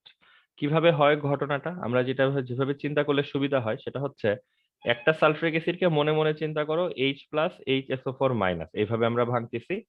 আর আরেকটা সালফিউরিক অ্যাসিডকে, তোমাদের যে কন্টাক্ট মেথড মনে আছে, স্পর্শ প্রণালীতে সালফিউরিক অ্যাসিডকে কিভাবে তৈরি করা হয়, ওখানে ছিল হচ্ছে পানি এবং হচ্ছে সালফার ট্রাইঅক্সাইড। তো একটা সালফিউরিক অ্যাসিডকে তুমি আয়োনাইজড ওয়েতে চিন্তা করবা, আরেকটাকে তুমি পানি এবং সালফার ট্রাইঅক্সাইডের কম্বিনেশন হিসেবে চিন্তা করবা। দেন দেখো এই প্রোটনটা কে গ্রহণ করে, ওই যে পানির যে লোন পেয়ার আছে সেটা কারে অ্যাকসেপ্ট করতে পারে, এই H+টাকে অ্যাকসেপ্ট করতে পারে। তাহলে কোন আয়নটা তৈরি হয়? H3O+। তাহলে H+ এর মামলা শেষ, H2O এর মামলা শেষ, এই দুইটা মিলে এটা তৈরি করলো। দেন এই যে সালফার ট্রাইঅক্সাইড যেটা দেখতেছো সেটা আছে এইখানে, বাইসালফেট যেটা দেখতেছো সেটা আছে এইখানে। এইভাবে হচ্ছে প্রথম বিক্রিয়া থেকে এই তিনটা বস্তু তুমি পাবা। একটু বোঝার চেষ্টা করলে ভালো, নাহলে বইতে তোমাকে বোঝানোর চেষ্টা করবে না, বইতে ডিরেক্ট হয়তো এই তিনটা বস্তু লেখা থাকবে। তো তুমি মুখস্থ করার আগে এখানে একটু দেখতে পারো যে আসলে কোথায় কোনটা কোথায় যাচ্ছে। ঠিক আছে? এখন পরের কোশ্চেন তো ইম্পর্টেন্ট কোশ্চেন, এইখানে তো অনেক কিছু তৈরি হয়েছে, এখানে ইলেকট্রোফাইল কোনটা কে বলতে পারবা? Hydronium ion. হ্যাঁ, এটা হচ্ছে এখানের প্রথম মিস্টেক, যে এখানে প্লাস সাইন তো ধরো H3O+ আছে, তো এইটার হচ্ছে ইলেকট্রোফাইল মনে হয়, বাট একটু লিখে রাখো এটা কিন্তু এখানে ইলেকট্রোফাইল না। তোমার সালফোনেশন বিক্রিয়া না, মানে তোমার SO3 আসবে কোন জায়গা থেকে? এইখানে সালফার ট্রাইঅক্সাইডটা হচ্ছে তোমার অ্যাকচুয়াল ইলেকট্রোফাইল। আমরা এটা বোঝার চেষ্টা করব যে কেন হাইড্রোনিয়াম আয়নটা এখানে ইলেকট্রোফাইল না, আর কেন সালফার ট্রাইঅক্সাইড হচ্ছে ইলেকট্রোফাইল, এটা আমরা এই যে টপিকটা যখন শেষ করব ততক্ষণে বুঝে যাবো আর কি। তো বোঝার আগে আপাতত মাথায় রাখি, H3O+ এখানে আসলে অ্যাটাক করবে না, এখানে অ্যাটাক করবে হচ্ছে SO3। তাহলে H3O+ কেন অ্যাটাক করবে না, এটা একটু পরে জানলেও আমাদের হবে, মানে টপিকের শেষে জানলেও হবে। আর SO3 যে অ্যাটাক করার ক্ষমতা আছে সেটা তো আগে বুঝতে হবে। সালফার ট্রাইঅক্সাইড কিন্তু প্রশম ইলেকট্রোফাইলের মধ্যে পড়ে। কেন সে প্রশম ইলেকট্রোফাইলের মধ্যে পড়ে? ধরো এই যে একটা প্রথমে সালফার বলতে কি ট্রাইঅক্সাইড বুঝায়? যৌগ, নিউট্রাল নিউট্রাল হচ্ছে, মনে আছে ইলেকট্রোফাইল কিন্তু দুই ক্যাটাগরির হয়, চার্জড এবং নিউট্রাল, এই দুই জি ভাইয়া। ক্যাটাগরির ছিল। তো হচ্ছে নিউট্রাল ইলেকট্রোফাইল ক্যাটাগরি থেকে আসে। এখানে সালফারের সাথে তো অক্সিজেনের বন্ড, অক্সিজেন গুলো তো সবসময় ডেল্টা মাইনাস মোডে থাকে, আর সালফার থাকে হচ্ছে ডেল্টা প্লাস। তো সালফারে যে প্লাস সাইনটা থাকে বা প্লাস যে চার্জটা থাকে, এটা দিয়ে সে চাইলে কাকে অ্যাটাক করতে পারে, কাকে অ্যাট্রাক্ট করে নিয়ে আসতে পারে, ইলেকট্রনকে অ্যাট্রাক্ট করে নিয়ে আসতে পারে। এই জায়গা থেকে হচ্ছে সালফার ট্রাইঅক্সাইডের যে ইলেকট্রোফিলিক নেচার সেটা হচ্ছে গ্রো করে, যে সালফার ট্রাইঅক্সাইডের সালফারটা আসলে বেশ ভালো রকমের পজিটিভ চার্জের থাকে, এবং সুযোগ পেলেই তারা ওই যে ওরকম নেগেটিভ চার্জের কণা এবং ইলেকট্রনকে টেনে ধরে নিয়ে আসতে চায়।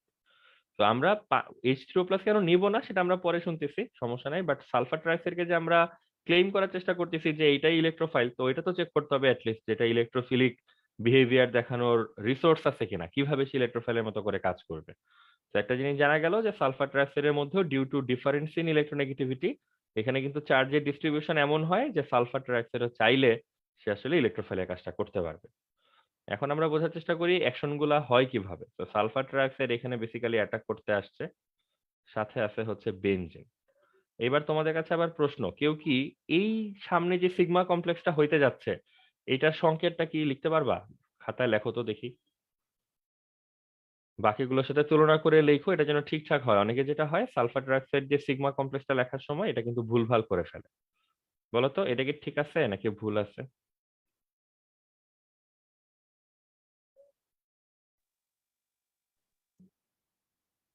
ভাইয়া ভুল আছে। বলো তো কোন জায়গাটায় ভুল থাকা উচিত বা মানে সমস্যা থাকা উচিত? ভাইয়া সালফার ট্রাইঅক্সাইড তো আয়নিত অবস্থায় নাই, তাই রিং থেকে ইলেকট্রন কম নিবে। আচ্ছা, আর কেউ কিছু বলতে চাও? দেখো, এটা হচ্ছে তুমি অন্য যে কোনো একটা বিক্রিয়ার তুলনা করলেই বুঝে যাবা। দেখো আইডিয়াটা কি, এখানে যখন CH3+ টাইপের একটা কণা আক্রমণ করছে, বলতো এইখানে কি যা আক্রমণ করছিল পুরাটাই আসছে নাকি কিভাবে আসছে, এটা কি ধরা যাচ্ছে? অ্যাটাক যখন করছিল E+, এইখানে যে বসছে কোন অংশটা বলতো? মানে ইলেকট্রন নিয়েছে রিং থেকে আর কি। মানে সোজা কথায় মেইন জিনিসটা খেয়াল করতে না পারলে ওই যে ঘুরপাক খেতে থাকবা। E+, এইখানে দেখো এই পার্টিকেলটা হচ্ছে E+, বাট এইখানে কিন্তু প্লাসটা নাই, খালি ইটা আছে। হ্যাঁ, প্লাসটা নাই কেন? কারণ এই যে ইলেকট্রনটা যে সে টেনে হেঁচড়ে বের করে নিয়ে আসছে, ওইটা এসেই তো যে উপরে প্লাসটা ছিল সেটা হচ্ছে ক্যান্সেল করে ফেলছে। খেয়াল করতে পারছো সবাই? উপরে আরো একটা দুটা বিক্রিয়া যদি দেখো, তাহলে দেখবো যে সবসময় আসলে এই কাজটাই হয়েছিল। এই দেখো নাইট্রোনিয়াম আয়ন যখন অ্যাটাক করছে তখন কিন্তু সে E+ ফর্মে আছে, বাট যখন সে চক্রে এসে বসে পড়ছে, বেনজিন রিং এসে যখন বসে পড়ছে সিগমা কমপ্লেক্স তৈরি করার জন্য, তখন এখানে কি নাই বলতো? ওই প্লাসটা কিন্তু নাই। ওই প্লাসটারে ব্যালেন্স করার জন্যই বলতে পারো ভিতর থেকে ইলেকট্রন বের হয়ে আসছে, আবার ভিতরে একটা ঘাটতি পড়ে গেছে। এই ঘটনাগুলো কিন্তু কনসিকুয়েন্স, ঠিক আছে? তাহলে এই দুইটা ঘটনা আমরা তোমাকে উদাহরণ হিসেবে দেখালাম। এটা দেখে এবার বলো তো এই জায়গায় কি মিস্টেক হচ্ছে। সালফার ট্রাইঅক্সাইড আসছে, আমরা এটা লিখছি, এটা কি ঠিক আছে নাকি ভুল আছে? হ্যাঁ, নেগেটিভ হবে কি এখন। লিখলে ঠিক হবে? কি লিখলে ঠিক হবে? ভাইয়া শুধু প্লাসটা সরাই নিলেই হবে, কিন্তু রিং হাফই, মানে রিং ওইটুকু বাকি থাকবে, মানে কারণ এখন যা কার্বনের হাত লিখছি এটা তো কি ঠিক আছে এই অক্সাইডে। জায়গায় যা লেখা আছে? না ভাইয়া। না ভাইয়া, কি করতে হবে? কি সালফার লিখলে ঠিক হবে? ট্রাইঅক্সাইডের উপর ঋণাত্মক চিহ্ন দিতে হবে। আচ্ছা, আদিবা বলতেছে সালফার ট্রাইঅক্সাইডের উপরে ঋণাত্মক চিহ্ন দিতে হবে, নেগেটিভ সাইন দিতে হবে। বাকিরাও কি তাই মনে করতেছো নাকি কি করতে হবে বলো? হ্যাঁ, প্লাসটা সরাই দিতে হবে কোত্থেকে প্লাস সরাই দিব? মানে এই যে রিং এর ভিতরে রিং এর প্লাসটা? ভিতরে, কারণ ইলেকট্রন নাম্বার তো সেমই আছে, বাড়েও নেই কমেও নেই। এইখানে কেন প্লাস সরাই দিব? এইখানে তো সার্কেল তো ইনকমপ্লিট, ইলেকট্রন তো বাইরে বের হয়ে গেছে দেখা যাচ্ছে। জি ভাই। তাহলে এখানে মানে তো প্লাস দিতেই হবে, এখানে প্লাস সরাইলে কিভাবে হবে? ভাইয়া কিন্তু আপনি ক্লাসে তো ওই যে মানে দুইটা ভিতরে একসাথে করে যে দিলে বললেন যে প্লাসটা তো কার্বোক্যাটায়নের প্লাস, হুম। ওইটা হ্যাঁ, তো ইলেকট্রনের জন্য প্লাস। হ্যাঁ, মানে কার্বোক্যাটায়নের জন্যই তো প্লাস, সেটা নিয়ে তো সমস্যা নাই। মানে ওইটাই বলতেছিলাম যে কার্বোক্যাটায়নের জন্য প্লাস, কিন্তু কার্বোক্যাটায়নের উপরে প্লাসটা আসে কোত্থেকে? সে তো কোনো বন্ড থেকে ইলেকট্রন নিজের কাছে নিয়ে আসে, দেখি কোনো একটা কার্বন প্লাস হয় কোনো একটা কার্বন মাইনাস হয়। ভাই SO3 এর উপরে নেগেটিভ সাইন দিলে হইতে পারে। ঠিক আছে, ওইটাই মানে আদিবা যেটা বলতে সেটাই ঠিক আছে, যে তুমি জিনিসটা এইভাবে চিন্তা করলেই সহজে বুঝতে পারবা। প্লাস চার্জের কণা যখন উড়ে এসে এখানে বসে সেটা হচ্ছে নিউট্রাল থাকে, তার মানে সোজা কথায় 1+ পরিমাণ চার্জ আসলে কমে যায়। তাহলে E+ পাঠালে যদি হয়, তাহলে পাঠাইলে কি হওয়া উচিত বলতো? ই মাইনাস। E-। এইটা হচ্ছে বুঝতে হবে। এই সব কিছুই ঠিক আছে, শুধু এইখানে একটা নেগেটিভ সাইন হবে। দেখো বোঝা যাচ্ছে কিনা ঘটনা কিছু? পিয়াস কি বুঝছো? জি ভাইয়া। ঠিক আছে, যদি মানে এখানে মিস্টেক যেটা হয় উপরে মাইনাসটাই বাদ পড়ে যায় লেখার সময়, এবং টিচার ওই একটা জায়গাতেই তাকায় থাকে যে মাইনাসটা কি দিছে নাকি দেয় না। তো অনেকে বুঝতেও পারে না মাইনাসটা আসলে কেন বাদ দিলাম কেন নিলাম, ওইটার আইডিয়াটা ক্লিয়ার থাকে না। তো উপরে বিক্রিয়াগুলো দেখলে আমার মনে হয় মনোযোগ দিয়ে দেখলেই বোঝা উচিত যে আমরা যাই পাঠাই চক্রে যখন বসে সে তো ভিতরে ইলেকট্রন বাইরে বের করে এনে নিজের চার্জটাকে ব্যালেন্স করে তারপরেই আসলে বসে। এইখানে তো আমি পাঠাইছি একটা নিউট্রাল, সেও আগের মতো ভিতরে ইলেকট্রন টেনে বের করে নিজের কাছে নিয়ে আসছে। তাহলে অন্যবার আমরা একটা 1+ থাকে সেটা ইলেকট্রন টেনে নিয়ে 1+1- মিলে ব্যালেন্স হয়ে যায়। এইবার হচ্ছে আমরা পাঠাইছি জিরো চার্জের কণা, সে আবার ভিতর থেকে 10 ইলেকট্রন বের করে ফেলছে, তো এবার তো সে 1- হিসেবে থাকা উচিত। বুঝছো? এটাই তো মাথায় রাখতে হবে। দেখো কারো কোনো কনফিউশন আছে কিনা। তারপর কি হবে? SO3- থেকে যাবে মাথার উপর, আর কে বের হয়ে আসবে? H+টা হচ্ছে বের হয়ে আসবে।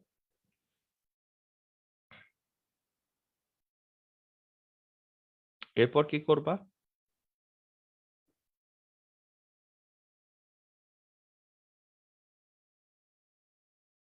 ধরো এখানে যে H3O+ আয়ন ছিল এটার উপর অ্যাটাক করতে আসবে, করতে আসলে যেটা হবে H3O+ মানে কি বলতো? এটার মধ্যে কি কি জিনিসপত্র আছে? পানি আছে আর একটা H+ আছে। তো H+টা হচ্ছে এই যে সালফার ট্রাইঅক্সাইডের কাছে চলে যায়, এটা হচ্ছে SO3H টাইপের একটা কণায় পরিণত হয়, আর সাথে তৈরি হয় হচ্ছে পানি। দেখো সবকিছু শেষ হয়েছে কিনা, তারপর বোধহয় H+ থেকে যায়। এই H+ হচ্ছে যে উপরে বাইসালফেট আয়ন আছে দেখবা, এই যে এখানে, এটার সাথে মিলে এটা হয়ে যায় হচ্ছে সালফিউরিক অ্যাসিড। তো এইটা হচ্ছে বাকিগুলোর মতো না, বাকিগুলো একেবারে সিম্পল হিসাব হিসাবে মিলে যায়। এখানে ইলেকট্রোফাইলটা যেহেতু বাকিগুলো থেকে একটু ডিফারেন্ট, এখানে অ্যাক্টিভিটি গুলাতে একটু পরিবর্তন আছে, একটু চিন্তা ভাবনা করে তারপরে লিখতে হয়। তো সবাই এই ধাপগুলা লিখে ফেলো, লিখে দেখো সবার কাছে সেন্স মেক করে কিনা। বিক্রিয়া বুঝতে প্রবলেম থাকার কথা না, জাস্ট একটা যে মাত্র প্রশ্নের উত্তর দেওয়া বাকি আছে, যে আমরা সালফার ট্রাইঅক্সাইডটাকে কেন ইলেকট্রোফাইল হিসেবে কনসিডার করলাম, বুঝলাম কিভাবে যে সালফার ট্রাইঅক্সাইড এখানে ইলেকট্রোফাইল। বা আরো সোজা প্রশ্ন হচ্ছে আমরা প্লাস সাইন থাকার পরেও হাইড্রোনিয়াম আয়নটাকে আসলে বাদ দিলাম কেন, এটা হচ্ছে প্রশ্ন। তো সবাই বিক্রিয়াটা লেখো, লেখার পর নিজে একটু তাকায় দেখো যে প্রশ্নের পার্টটা বাইরে রাখো, পুরো ঘটনাটা বোঝা যাচ্ছে কিনা, ফ্লোটা কোনটার পর কোনটা আসতেছে এবং কিভাবে আমরা যৌগগুলা লিখতেছি বোঝা যাচ্ছে কিনা। আর তারপরে হচ্ছে যদি প্রশ্নটার উত্তর কারো কাছে থাকে, উত্তর দেওয়ার চেষ্টা করতে পারো যে আমরা H+ আয়নটাকে বা হাইড্রোনিয়াম আয়নটাকে কেন ইলেকট্রোফাইল হিসাবে এখানে আনলাম না। ভাইয়া এই বিক্রিয়ায় তো প্রভাবক লাগবে না, তাই না? এই বিক্রিয়া আলাদা কোনো প্রভাবক লাগবে না। সালফ্রিক অ্যাসিডই ধরো ওই যে 2 অণু নিছো, তো মানে এটা নিজেই বিকারক নিজেই প্রভাবক।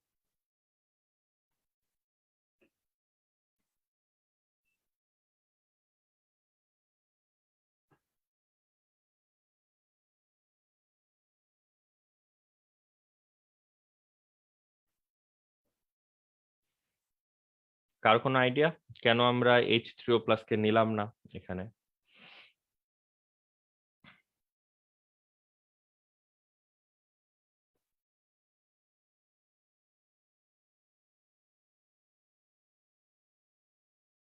নিচের অংশগুলো নিয়ে কারো কোনো কোশ্চেন নাই তো না?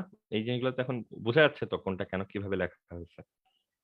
হ্যাঁ, H3O+ এর একটা বেটার অপশন ছিল SO3-, এই জন্য ওয়েট করেছে। উম, না, SO3- তো না, SO3- তো পরে, ইলেকট্রোফাইল তো শুধু SO3। তো সেক্ষেত্রে তো ওইটাও আবার আমরা তোমার জিজ্ঞাসা করব যে তুমি কিভাবে বুঝলা বা কেন SO3H2O+ থেকে হচ্ছে বেটার ক্যান্ডিডেট। ভাইয়া H3O+ এর শেপ। না, শেপে প্রবলেম কি, মানে সেটা বলতে হবে তো, কোনো জানাশোনা প্রবলেম আছে এটা শেপে?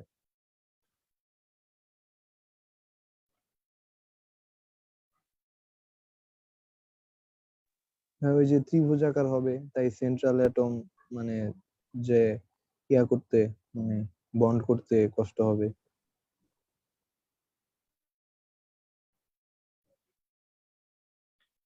আচ্ছা, ঠিক আছে, আমরা একটু হেল্প করি তোমাকে, এটা খুবই ইন্টারেস্টিং একটা ব্যাপার।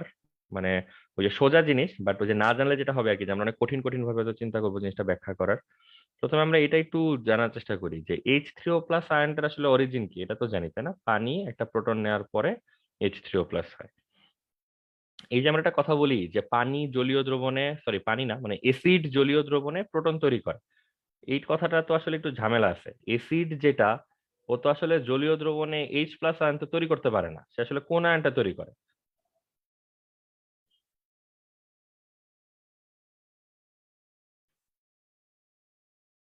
ঠিক আছে, এগুলো আগে তোমাদেরকে বলছিলাম, বাট তোমরা তো এগুলো মনে টনে রাখো নাই অত।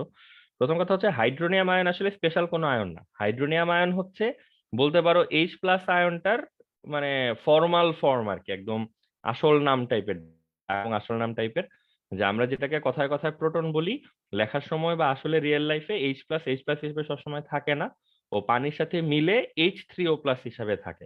ওই জন্যই বলতেছিলাম এই কথাটা যে জলীয় দ্রবণে প্রোটন দেয় এসিড, এই কথা তো আমাদের একেবারে ধরো জিভের ডগায় এসে থাকে, আমরা কিছু হলে এই কথা বলি যে এসিড জলীয় দ্রবণে প্রোটন দেয়। ট্রু ফ্যাক্ট হচ্ছে এসিড জলীয় দ্রবণে আসলে প্রোটন তৈরি করে না। এসিড আসলে জলীয় দ্রবণে কি দেয়, হাইড্রোনিয়াম আয়ন দেয়।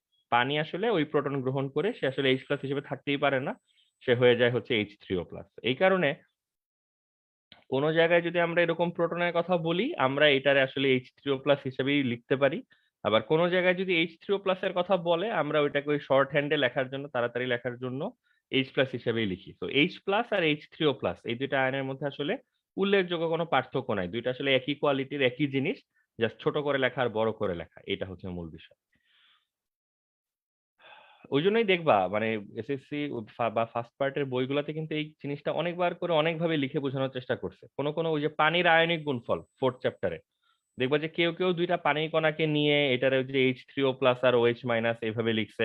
লিখে দেখবা যে পিএইচ বলতেছে হচ্ছে -log ও H3O+, কোনো কোনো বইতে কিন্তু এইটারে পিএইচ এর কথা বলা। আবার কেউ কেউ দেখবা বিক্রিয়াটাকে এত কঠিন করে লেখে নাই, ওরা একটা পানি নিয়ে এটাকে H+ আর OH- এ ভাগ করছে, এবং ওরা আবার পিএইচটাকে ডিফাইন করছে হচ্ছে -log H+ হিসাবে। এগুলো আমি জানি না তোমাদের চোখে পড়ছে কিনা। এক এক বইতে কিন্তু এক এক ভাবে লেখা, কারণ এগুলা নিয়ে কেউ আসলে বদার করে না। H+ যে কথা আমাদের জন্য CO+ একই কথা। এখন কথা হচ্ছে এইসব কথা কেন বলতেছি, মূল প্রশ্নের উত্তর কি? মূল প্রশ্নের উত্তর হচ্ছে, যদি আমরা হাইড্রোনিয়াম আয়নটাকে ইলেকট্রোফাইল হিসেবে কনসিডার করি, আমরা এইভাবে চিন্তা করলে আমাদের কাছে চিন্তাটা সহজ মনে হয় যে প্রথম কথা আয়নটা আসলে H3O+ না, আয়নটা হচ্ছে H+, এইভাবে আমরা চিন্তা করতে পারি। একটা H+ ক্যাটাগরির আয়ন যদি বেনজিনকে কখনো অ্যাটাক করে, বলো কি ঘটবে সামনে? এই বিক্রিয়ায় দুইটা হাইড্রোজেন চলে আসবে এক জায়গায়, তারপরে ভাঙার পর নতুন হাইড্রোজেনটা থাকবে, পুরানো হাইড্রোজেনটা বের হয়ে যাবে। বলো তো বিক্রিয়া যা দিয়ে শুরু করছিলা তাই আবার পাওয়া যাবে না, কোনটা নতুন কোনটা পুরানো এটা তো কেউ বুঝতে পারবে না। তো হাইড্রোনিয়াম বা প্রোটন যদি কখনো বেনজিনকে অ্যাটাক করে, এটা আসলে ফ্রুটফুল কিছু হবে না, মানে এখান থেকে আসলে উল্লেখ করার মতো আসলে কোনো যৌগ এখান থেকে পাওয়া যাবে না। আগের যৌগ যেটা ছিল ওইটাই আসলে ওইভাবেই থেকে যাবে। ওই জন্য এইখানে হাইড্রোনিয়াম বা প্রোটন আসলে ইলেকট্রোফাইল হিসেবে অ্যাটাক করে কিনা ওটা আমরা জানিও না। ও অ্যাটাক হয়তো করেও 2-4টা, করলেও আমরা আসলে যৌগ দেখে অনুমান করতে পারি না যে এটাকে আর নতুন যৌগ পেলাম নাকি এটা পুরান যৌগটাই আসে। ওই জন্য হচ্ছে এখানে হাইড্রোনিয়াম আয়ন ইলেকট্রোফাইল হিসেবে আসলে কেউ এটাকে বেল দেয় না, আর মেইন বেলটা পায় হচ্ছে সালফার ট্রাইঅক্সাইড। ঘটনা কি বোঝা গেল কিছু? জি ভাইয়া, অনেক ডিপ। জি ভাইয়া। ঠিক আছে, তো জিনিস কিন্তু অত্যন্ত সিম্পল। মানে তুমি 2 লাইনে যদি বলতে চাও, বলতে হবে এইভাবে যে হাইড্রোনিয়াম আয়ন তথা H+, মানে জিনিসটা একটু ক্লিয়ার করে নিবা যেন ওই গ্যাপটা না থাকে। H3O+ বা H+ আয়ন যদি বেনজিনকে আক্রমণ করে, তাহলে এখানে নিউ কোনো কম্পাউন্ড আসলে ফর্ম হয় না, ঘুরে ফিরে আবার আগের কম্পাউন্ডটাই ফেরত আসে। তো এটা মানে লিটারেলি পয়েন্টলেস, ঠিক আছে, এটার ইলেকট্রোফাইল হিসেবে কনসিডার করা। তো এখানে সালফার ট্রাইঅক্সাইডের যেহেতু ইলেকট্রোফিলিক প্রপার্টি আছে, অতএব এখানে সালফার ট্রাইঅক্সাইডটাই হচ্ছে মেইন রোল প্লে করে। বুঝছো? এটা হচ্ছে ঘটনা। এটা বলতে একটু লিখে রাখো 2 লাইনে যা বললাম। এটা লিখতে যে আগের টপিকে একটা প্রশ্ন মাথায় আসলো যে অ্যালুমিনিয়াম ক্লোরাইড নিব, এটা নিয়ে তো কোনো কনফিউশন নাই, কিন্তু দেখবা ক্যাটালিস্টে স্পেসিফিক্যালি কি মেনশন করা ছিল বলো তো? ড্রাই। Dry aluminium chloride. এটা প্রশ্ন করতে পারে যে অ্যালুমিনিয়াম ক্লোরাইড নিব, এটা নিয়ে তো আমাদের কোনো আপত্তি নাই, যেটা আমরা তোমাদেরকে আগে অ্যালাইন করে রাখলাম, যেখানে লুইস অ্যাসিড নেওয়ার কথা লুইস অ্যাসিডই নিতে বলছে। তো এখানে ছিল বৈচিত্র্য বা চিন্তার কিছু নাই। কিন্তু ওয়াই ড্রাই? ড্রাই কেন নিতে হবে, এই প্রশ্নের উত্তর কি?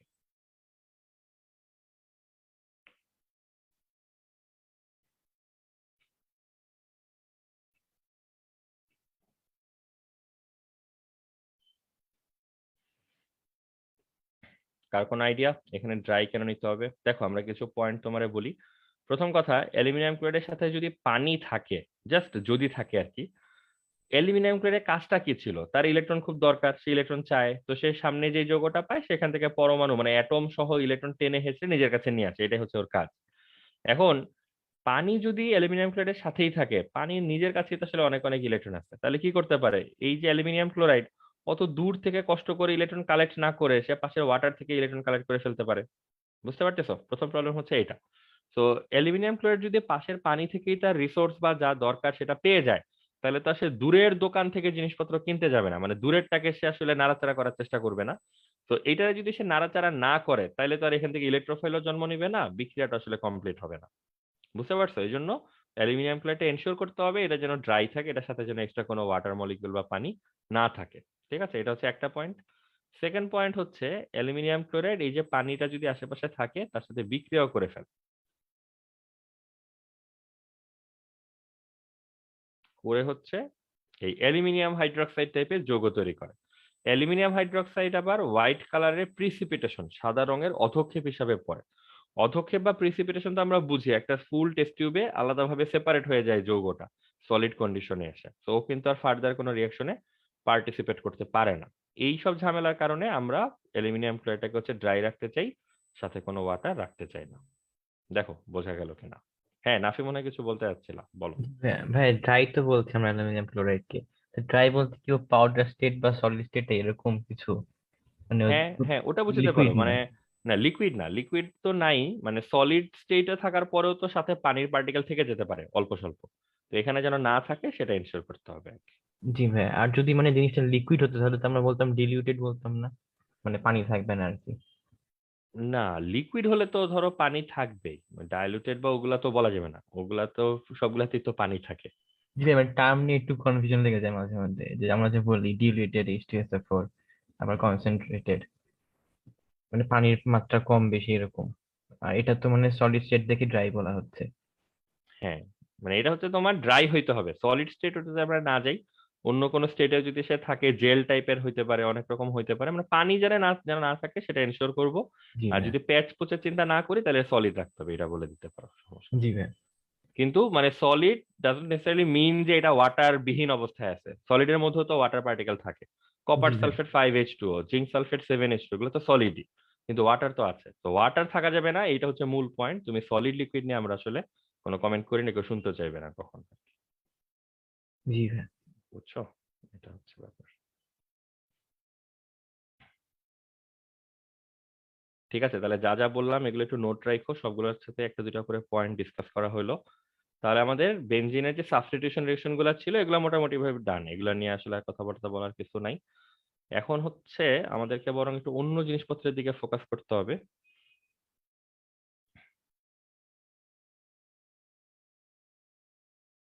আমরা কয়েক মিনিট টাইম নিব, নেক্সট দিন আমরা কি পড়বো সেটার একটা আউটলাইন দাঁড় করায় রাখি। এটাকে লিখো বেনজিনের একক প্রতিস্থাপিত যৌগের বিক্রিয়া।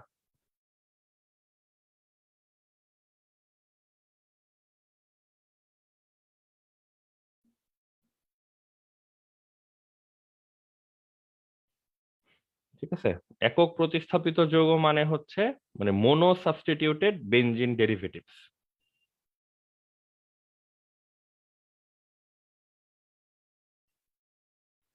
এই কথা মানে হচ্ছে তোমার কাছে একটা বেনজিন কম্পাউন্ড ছিল, একটা অ্যারোমেটিক কম্পাউন্ড ছিল, তুমি এই যে একটু আগে মেনশন করলাম যে বিক্রিয়াগুলোর কথা, halogenation, sulphonation, nitration, alkylation, acylation, এই ধরনের কোনো বিক্রিয়া দেওয়ার পর যে কম্পাউন্ডটা পাবা, সেই কম্পাউন্ডটা কি এরকম না? ধরো প্রথমে ছিল বেনজিন, সে কোনো একটা রিয়াকশন, এই যে মেনশন যে 4-5টা রিয়াকশন তার মধ্যে কোনো একটা রিয়াকশন করার পর সে কি এরকম একটা কম্পাউন্ডে পরিণত হয়। হাইড্রোজেনটা কি এরকম একটা এ টাইপের একটা রেডিকেল দিয়ে হচ্ছে সাবস্টিটিউট হয়ে যায়। এ হচ্ছে একটা জেনারেল নেম, এখানে স্পেসিফিক কোনো কিছু না।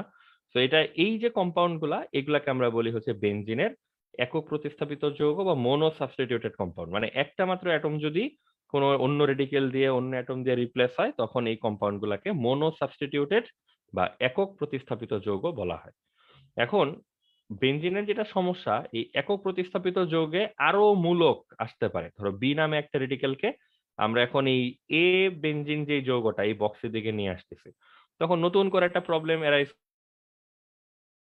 তো অলরেডি আমরা জানি এই যে শীর্ষবিন্দুগুলি বা ভার্টেক্স গুলি এখানে কিন্তু একটা করে হাইড্রোজেন কিন্তু থাকে, তাহলে বি যখন এখানে যাবে তার কাছে কিন্তু আবার যদি সে সাবস্টিটিউট করতে চায়, তার হাতে স্টিল কয়টা অপশন আছে? 5টা অপশন আছে, ঠিক আছে।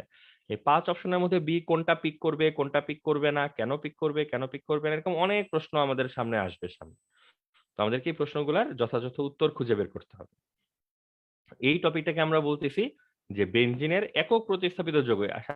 আজকে আমরা পড়লাম এই সাবস্টেন্সের রিয়াকশন, নেক্সট টপিক হচ্ছে এই সাবস্টেন্সের রিয়াকশন, যে একবার রিয়াকশন করে আমরা যে প্রোডাক্ট গুলা পেলাম, ধরো এই যে এখানে সালফোনিক অ্যাসিড মূলক পেলাম, তার আগের বার হচ্ছে টলুইন পেলাম, তার আগের বার হচ্ছে ক্লোরোবেনজিন পেলাম, ঠিক আছে, এক একবার এক এক কম্পাউন্ড যে পেলাম, এই কম্পাউন্ড গুলাকে যদি এখন আমরা আবার ফার্দার অ্যারোমেটিক রিয়াকশন গুলা করাতে চাই তখন তারা কিভাবে রেসপন্স করবে।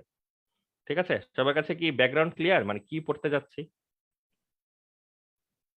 জি ভাই, মানে যে আগে অন্য হাইড্রোজেন গুলোকে কেন সাবস্টিটিউট করবে না আগে ঠিক আছে, রিয়াকশন গুলোর হ্যাঁ, তো ক্ষেত্রে? বেনজিন থেকে আমরা প্রথমে একবার একটা সিঙ্গেল সাবস্টিটিউশন করে নিলাম, এবারে সিঙ্গেল সাবস্টিটিউটেড কম্পাউন্ডে যদি আমি আরেকটা রেডিকেল আনতে চাই সেটা কিভাবে বিহেভ করবে, সেটা কোথায় যেয়ে বসবে, এই কোশ্চেন গুলোর অ্যান্সার আমাদের লাগবে।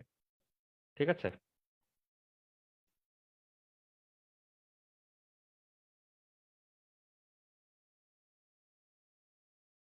দেখো জিনিসটাকে এইভাবে চিন্তা করতে পারি কিনা, এটা হচ্ছে অলরেডি সিঙ্গেল সাবস্টিটিউটেড, দেখে বোঝা যাচ্ছে। নতুন একটা রেডিকেল বি এই কম্পাউন্ডে আসতে চায় এবং আমরা জানতে চাই সে কোথায় যেয়ে বসবে। তো জিনিসটাকে এইভাবে চিন্তা করো যে অলরেডি এ নামক রেডিকেলটা এই কম্পাউন্ডে বসে আছে, অলরেডি যে বাসায় আছে তাকে আমরা হোস্ট বলতেছি, আর বি হচ্ছে নিউলি কামিং, নতুন ভাবে আসতেছে। এবং বি কোথায় যেয়ে বসবে এটাই এখন মোটামুটি আমাদের চিন্তার ব্যাপার। তো নর্মালি নতুন আগমনকারী কেউ সে কোথায় যেয়ে বসবে বাসায়, এটা দুই ভাবে ডিসাইড করা যাইতে পারে। দেখো কথা ঠিক কিনা। একটা হচ্ছে আগে বুঝতে হবে নিউলি কামিং যে তার নেচারটা কি। তার নেচার হইতে পারে দুই রকম, আইদার সে গেস্ট টাইপ হইতে পারে, গেস্ট টাইপ, আরেকটা হইতে পারে সে কি বলবো মানে ডাকাত টাইপ, ঠিক আছে। সে আইদার হচ্ছে গেস্ট ইনভাইটেশন অ্যাটেন্ড করতে আসছে অথবা সে রবারিতে আসছে। এখন তুমি চিন্তা করে দেখো গেস্ট আর ডাকাতের মধ্যে পার্থক্য কি। গেস্ট হচ্ছে বাসায় এসে কাচুমাচু করতে থাকবে, তুমি তাকে যেখানে বসতে বলবা সে ওখানে খুব আনন্দের সাথে বসবে, এটা হচ্ছে গেস্টের বিহেভিয়ার। তো গেস্ট কোথায় বসে এটা গেস্ট ডিসাইড করে না, এটা ডিসাইড করে হচ্ছে হোস্ট। আর ডাকাত যদি আসে এবার উল্টা তুমি কাচুমাচু করতে থাকবা, ডাকাত তোমাকে যেখানে বসতে বলে তুমি ওখানে যেয়ে বসে থাকবে। তো জিনিসটা হচ্ছে বি যে নিউলি কামিং গ্রুপটা সে কি আসলে গেস্টের মতো ডিসেন্ট নাকি আসলে রবারের মতো অ্যাগ্রেসিভ, এটার উপর ডিপেন্ড করবে যে বি আসলে কোথায় যেয়ে বসবে। তো আগে আমাদেরকে এই জন্য এটা ক্লিয়ার হইতে হয় যে যে নিউলি কামিং গ্রুপ যেটা আসে সেটা বেসিক্যালি কিসের মতো বিহেভ করে। অ্যান্সার হচ্ছে যে অলরেডি আমরা টিক মেরে দিলাম, এটা হচ্ছে গেস্টের মতো বিহেভ করে। তাহলে বলো তো এই কথাটা জানার সাথে সাথে কি সেটেল হয়ে গেল যে বি কোথায় যেয়ে বসবে এটা কে ডিসাইড করবে, বি ডিসাইড করবে না এ ডিসাইড করবে বলো তো। এই ডিসাইড করবে। কে ডিসাইড করবে? হ্যাঁ, তার মানে এটা পারলে খাতায় লিখে রাখো যে বেনজিনের একক প্রতিস্থাপিত যৌগে আবার যদি প্রতিস্থাপন হয়, এইবারের প্রতিস্থাপনের সময় মূলকটা কোথায় যেয়ে বসবে, রেডিকেলটা কোথায় বসবে, এটা রেডিকেলটার উপর ডিপেন্ড করে না, কে আসতেছে তার উপর আর ডিপেন্ড করে না, এটা ডিপেন্ড করে অলরেডি বাসার মধ্যে কে বসে আছে। ঠিক আছে, এ ডিসাইড করবে বি কোথায় বসবে। হ্যাঁ বলো রাফি। হ্যাঁ, এখানে তো ধরেন আরো তো এ এ এ অ্যাটমটা আরো আছে রিয়াকশন মানে যেখানে করছি আমরা। তো হুম এ হুম তো এখানে একটা কার্বনে বসলো, হুম। এরকম 5টা কার্বনে এ বসতে পারে না? মানে হ্যাঁ এ পারে। তো অনেকগুলো আছে, খালি একটাতে বসে গেলে। অনেকগুলো আছে মানে? ভাই যেমন একটা রিয়াকশন করছি, রিয়াকশনে তো অনেকগুলো কম্পাউন্ড আছে এখন। না, অনেকগুলা যদি আসে তখন কি আর এই টপিকটার নাম এটা হবে, বেনজিনের একক প্রতিস্থাপিত যৌগ হবে না মানে ভাই, ওয়ান সাবস্টিটিউট কম্পাউন্ড? আগেরটার ক্ষেত্রে ভাই, যে অন্য রিয়াকশনের ক্ষেত্রে আর কি, যে SO3 আমরা যে অ্যাড করলাম ওখানে। হ্যাঁ তো ভাই এখানে কি আরো SO3 অ্যাড হতে পারে না অন্য অন্য হ্যান্ড গুলোতে? হ্যাঁ। আরে তুমি আগে বুঝবা তো, আরো তো এসও থ্রি অ্যাড হতে পারেই, সেটাই তো আমরা পড়তেছি যে প্রথম এসও থ্রি আসার পর যদি আরেকটা এসও থ্রি আসে সে কোথায় যেয়ে বসবে, তারপর যদি আরেকটা এসও থ্রি আসে সে কোথায় যেয়ে বসবে। ভাই ওটা এ নাম দেওয়া যেত না? মানে বি তো নতুন একটা কম্পাউন্ড মনে হচ্ছে, এই জন্য আর কি। না না, তাহলে তুমি পয়েন্টটা মিস করছো। এখানে এ বা বি বড় কথা না, এখানে বড় কথা হচ্ছে এইখানে একটা রেডিকেল অলরেডি আছে, এখান থেকে অন্য একটা রেডিকেল আসতেছে। অন্য বলতে অলরেডি বেনজিন সাইকেলের নাই, আউটসাইডার আসতেছে। সেইটা এখানে থাকা রেডিকেলই হোক আর ডিফারেন্ট রেডিকেল হোক কিছু যায় আসে না তো। জি ভাই, এবার ক্লিয়ার ভাই, এটাই কোয়েশ্চেন ছিল, এবার বুঝতে পেরেছি। আচ্ছা ঠিক আছে। ভাইয়া হ্যাঁ ওই বলো। মানে নাফির কোশ্চেনের সাথে একটু অ্যাড হ্যাঁ করতে যাচ্ছি, মানে হ্যাঁ ওই হ্যাঁ হ্যাঁ কোশ্চেনটা বলো। আমারও ছিল তো। মানে ভাইয়া ওই যে বেনজিনের সাথে যখন ক্লোরিন ইলেকট্রোফাইল গুলো বিক্রিয়া করতে আসে, ক্লোরিন হ্যাঁ। ইলেকট্রোফাইল তো আর একটা না, তাহলে তো ক্লোরিন ইলেকট্রোফাইল কেন শুধুমাত্র একটা ইসের সাথে বিক্রিয়া করবে, নাকি প্রথমবার যখন বিক্রিয়া করবে শুধুমাত্র না একটা না, ওইটারই তো কার্বনের সাথে উত্তর বিক্রিয়া বললাম, করবে? মানে ধরো সে 5টা জায়গায় বসবে, কিন্তু 5টা জায়গায় যদি বসে মানে আমার তো ওইটাই বুঝতে হবে সে তুমি মাত্র এই টপিকটা শুনেই তো বুঝতেছো। প্রথম ক্লোরিনটা বসার পর দ্বিতীয় ক্লোরিন কই বসবে এটা কিন্তু প্রথম ক্লোরিন ডিসাইড করবে, বুঝছো। এইভাবে স্টেপ বাই স্টেপ হচ্ছে জিনিসগুলো ডিসাইড হবে। তো 5টা 6টা আসতে পারে, আসা নিয়ে আমাদের কোনো প্রবলেম নাই। এসে বসবে কোন জায়গায় এই ডিসিশনটা কিভাবে নেওয়া হয়, কিভাবে এই প্রবলেম সলভ করতে হবে সেটাই আমরা পড়তেছি। আর ভাইয়া জারের ভিতরে যখন বেনজিন আর ক্লোরিন ইলেকট্রোফাইল একসাথে আসবে, তখন কি ভাই আমরা একটাই সাবস্টিটিউটেড পাবো, নাকি যখন ফাইনালি যখন আমরা বিক্রিয়াটা পাবো তখন কি সবগুলাই সাবস্টিটিউটেড থাকবে? ওটা হচ্ছে আমরা সবই পাবো, আমরা ওই যে একবার সাবস্টিটিউট হয়েছে এমনও পাবো, 2-3টা হয়েছে এমনও পাবো, আবার সম্ভাব্য ধরো সবগুলা সাবস্টিটিউট হয়ে গেছে এমনও পাওয়া যাবে, মিলানো জি ভাই, মিশানো যৌগ পাওয়া যাবে। ঠিক ক্লিয়ার আছে। ভাই, এটাই জানতে আর চাচ্ছি। আমরা হচ্ছে এখন ওই জিনিসটাই বেসিক্যালি জানার চেষ্টা করতেছি যে ধরো আমরা দাবি করলাম যে বেনজিনের সবগুলাই প্রতিস্থাপিত হয়ে গেছে, সেটা নিয়ে আমাদের কোনো আপত্তি নাই, কিন্তু স্টেপ বাই স্টেপ যাইতে হবে যে সবগুলা যাওয়ার আগে একের পর যখন দ্বিতীয়টা প্রতিস্থাপিত হয়েছিল তখন আসলে কি কি জিনিস চিন্তা করে কোন কোন জায়গায় চেঞ্জ আসছিল। 2 এর পরে যখন 3-এ যাবে তখন আমরা আবার তোমার কিছু নিয়ম শিখাবো, 3 থেকে 4-এ যাওয়ার সময় নিয়ম শেখানো হবে। ওই নিয়মগুলা জানলে তখন আমরা ডিসাইড করতে পারবো যে একটা যৌগে যদি আমি 4টা রেডিকেল নিয়ে আসি বাইরে থেকে, তখন আসলে কে কার কোথায় কোথায় যেয়ে যেয়ে হচ্ছে বসা উচিত। বুঝছো? জি ভাইয়া, বুঝতে পেরেছি। ঠিক আছে। আর ওই যে ওইটাও তো বুঝছো নিশ্চয়ই যে এই রেডিকেল দেখতে শুনতে একই রকম হলেও আমাদের কিছু যায় আসে না, ডিফারেন্ট ডিফারেন্ট হলেও কিছু যায় আসে না। এখানে অলরেডি ধরো মিথাইল মূলক আছে, বাইরে থেকে আরেকটা মিথাইলও আসতে পারে, কোনো প্রবলেম নাই। আবার বাইরে থেকে ডিফারেন্ট কোনো রেডিকেলও আসতে পারে। ওইট, মূল কথা হচ্ছে বাইরে থেকে যে আসতেছে তার কোনো কন্ট্রোল নাই, মূল কন্ট্রোলার হচ্ছে যে অলরেডি সাইকেলে বসে আছে, সে ডিসাইড করবে নিউলি কামিং যেটা সেটা কোথায় বসবে।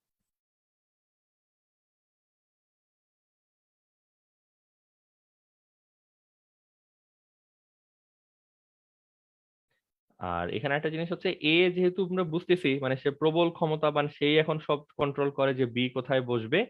এ কে আমরা বলি হচ্ছে ইন্ডিকেটর গ্রুপ, ইন্ডিকেটর গ্রুপ না সরি, ডিরেক্টিভ গ্রুপ, বাংলায় বলি নির্দেশমূলক।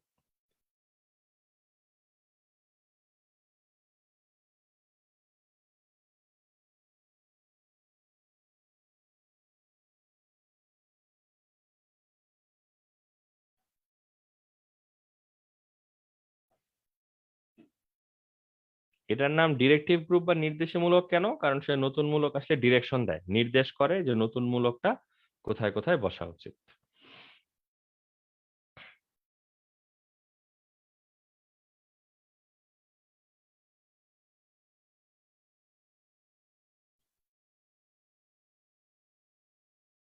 তার মানে ডিরেক্টিভ গ্রুপ মানে হচ্ছে অলরেডি এক্সিস্টিং গ্রুপ।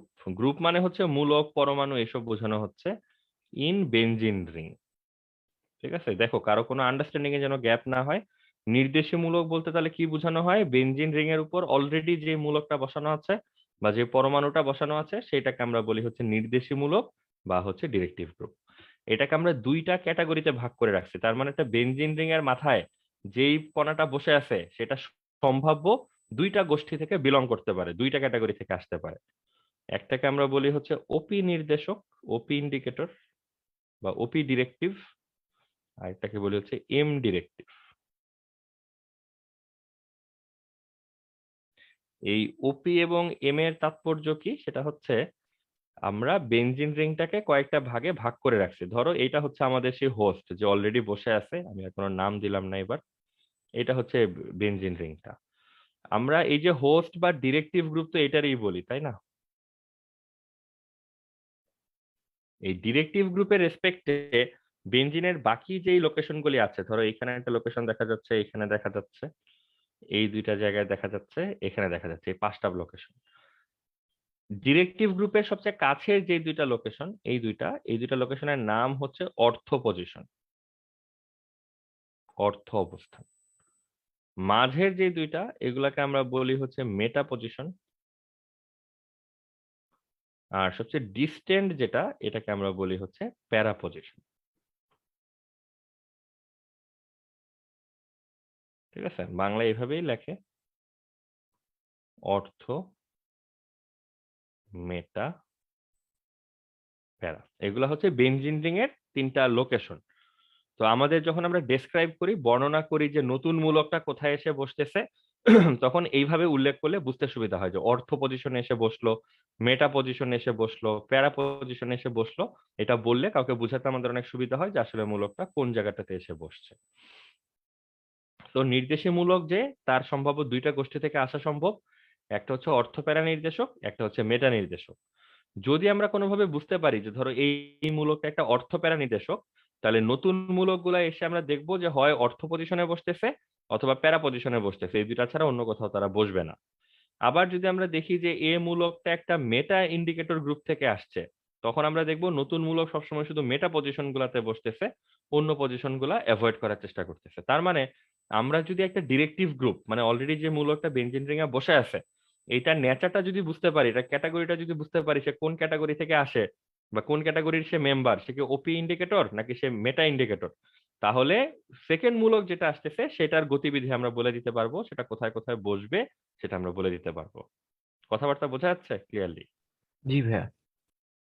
তাহলে এখন আমাদের কাজ কি? এখন আমাদের কাজ হচ্ছে প্রবাবল যেসব রেডিকেল এই জায়গায় থাকতে পারে, মানে এর জায়গায় যারা যারা থাকতে পারে তাদেরকে যদি আমরা এই দুইটা ক্লাসের মধ্যে নিয়ে আসতে পারি যে কোনটা ওপি ইন্ডিকেটর আর কোনটা এম ইন্ডিকেটর, তাহলে অনেকখানি কাজ আগায় যাচ্ছে। আমরা ধূপধাপ বস্তু দেখেই বলে দিতে পারবো যে সামনের কম্পাউন্ডে যে রেডিকেলটা এসে বসবে সে কোন জায়গাটা তার আসলে বসার কথা। তো এইটাই হচ্ছে মারাত্মক একটা ইম্পর্টেন্ট টপিক, এটা ডিসাইড করতে পারা যে ডিরেক্টিভ গ্রুপটা আসলে কোন ক্যাটাগরি থেকে বিলং করে।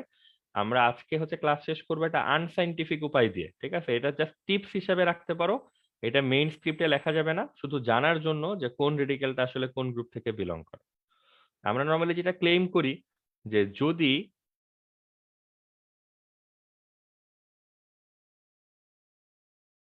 তাহলে এটা হচ্ছে অর্থোপ্যারা ইন্ডিকেটর হয় সাধারণত, ঠিক আছে? সাধারণত তারা অর্থোপ্যারা ইন্ডিকেটর হয়। ভাই আপনার সাউন্ড কেটে গেছে কিছুক্ষণের জন্য।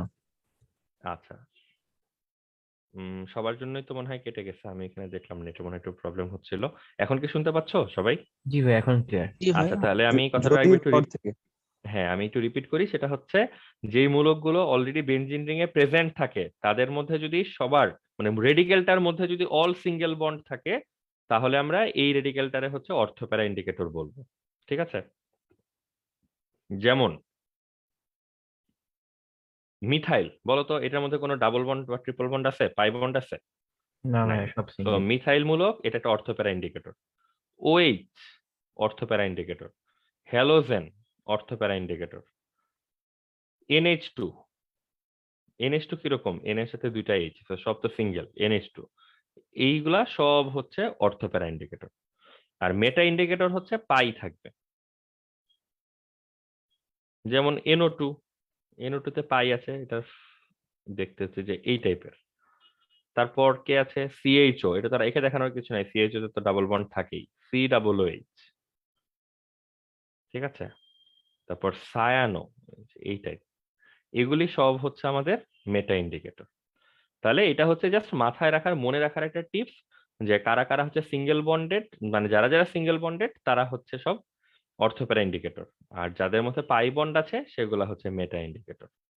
তাহলে এটা জানলে সুবিধাটা কি, লাস্ট এটা একটু শুনে রাখি। ধরো আমাদের সামনে এরকম একটা কম্পাউন্ড আছে, একটা টলুইন আছে। কেউ বলল যে টলুইনকে নাইট্রেশন করতে হবে, তো টলুইনের সামনে এই যে এরকম একটা রেডিকেল উড়ে উড়ে আসতেছে এবং আমরা জানতে চাই নাইট্রো রেডিকেলটা কোথায় বসবে। তাহলে বলো তো এখন আমরা বলতে পারবো কিনা যে এখানে যেহেতু টলুইনের মিথাইল প্রেজেন্ট আছে, মিথাইল কোন ক্যাটাগরির মেম্বার? ওপি। কেমন ডিরেক্টিভ? ওপি ডিরেক্টিভ। তার মানে সে NO2 এর জন্য কোন গেট গুলা ওপেন করবে? সে শুধু এই তিনটা জায়গার গেট হচ্ছে ওপেন করবে। তো আমরা যখন নতুন কম্পাউন্ড পাবো রিঅ্যাকশনের শেষে, তখন প্রবাবল কম্পাউন্ড গুলা হচ্ছে এই কম্পাউন্ড গুলা,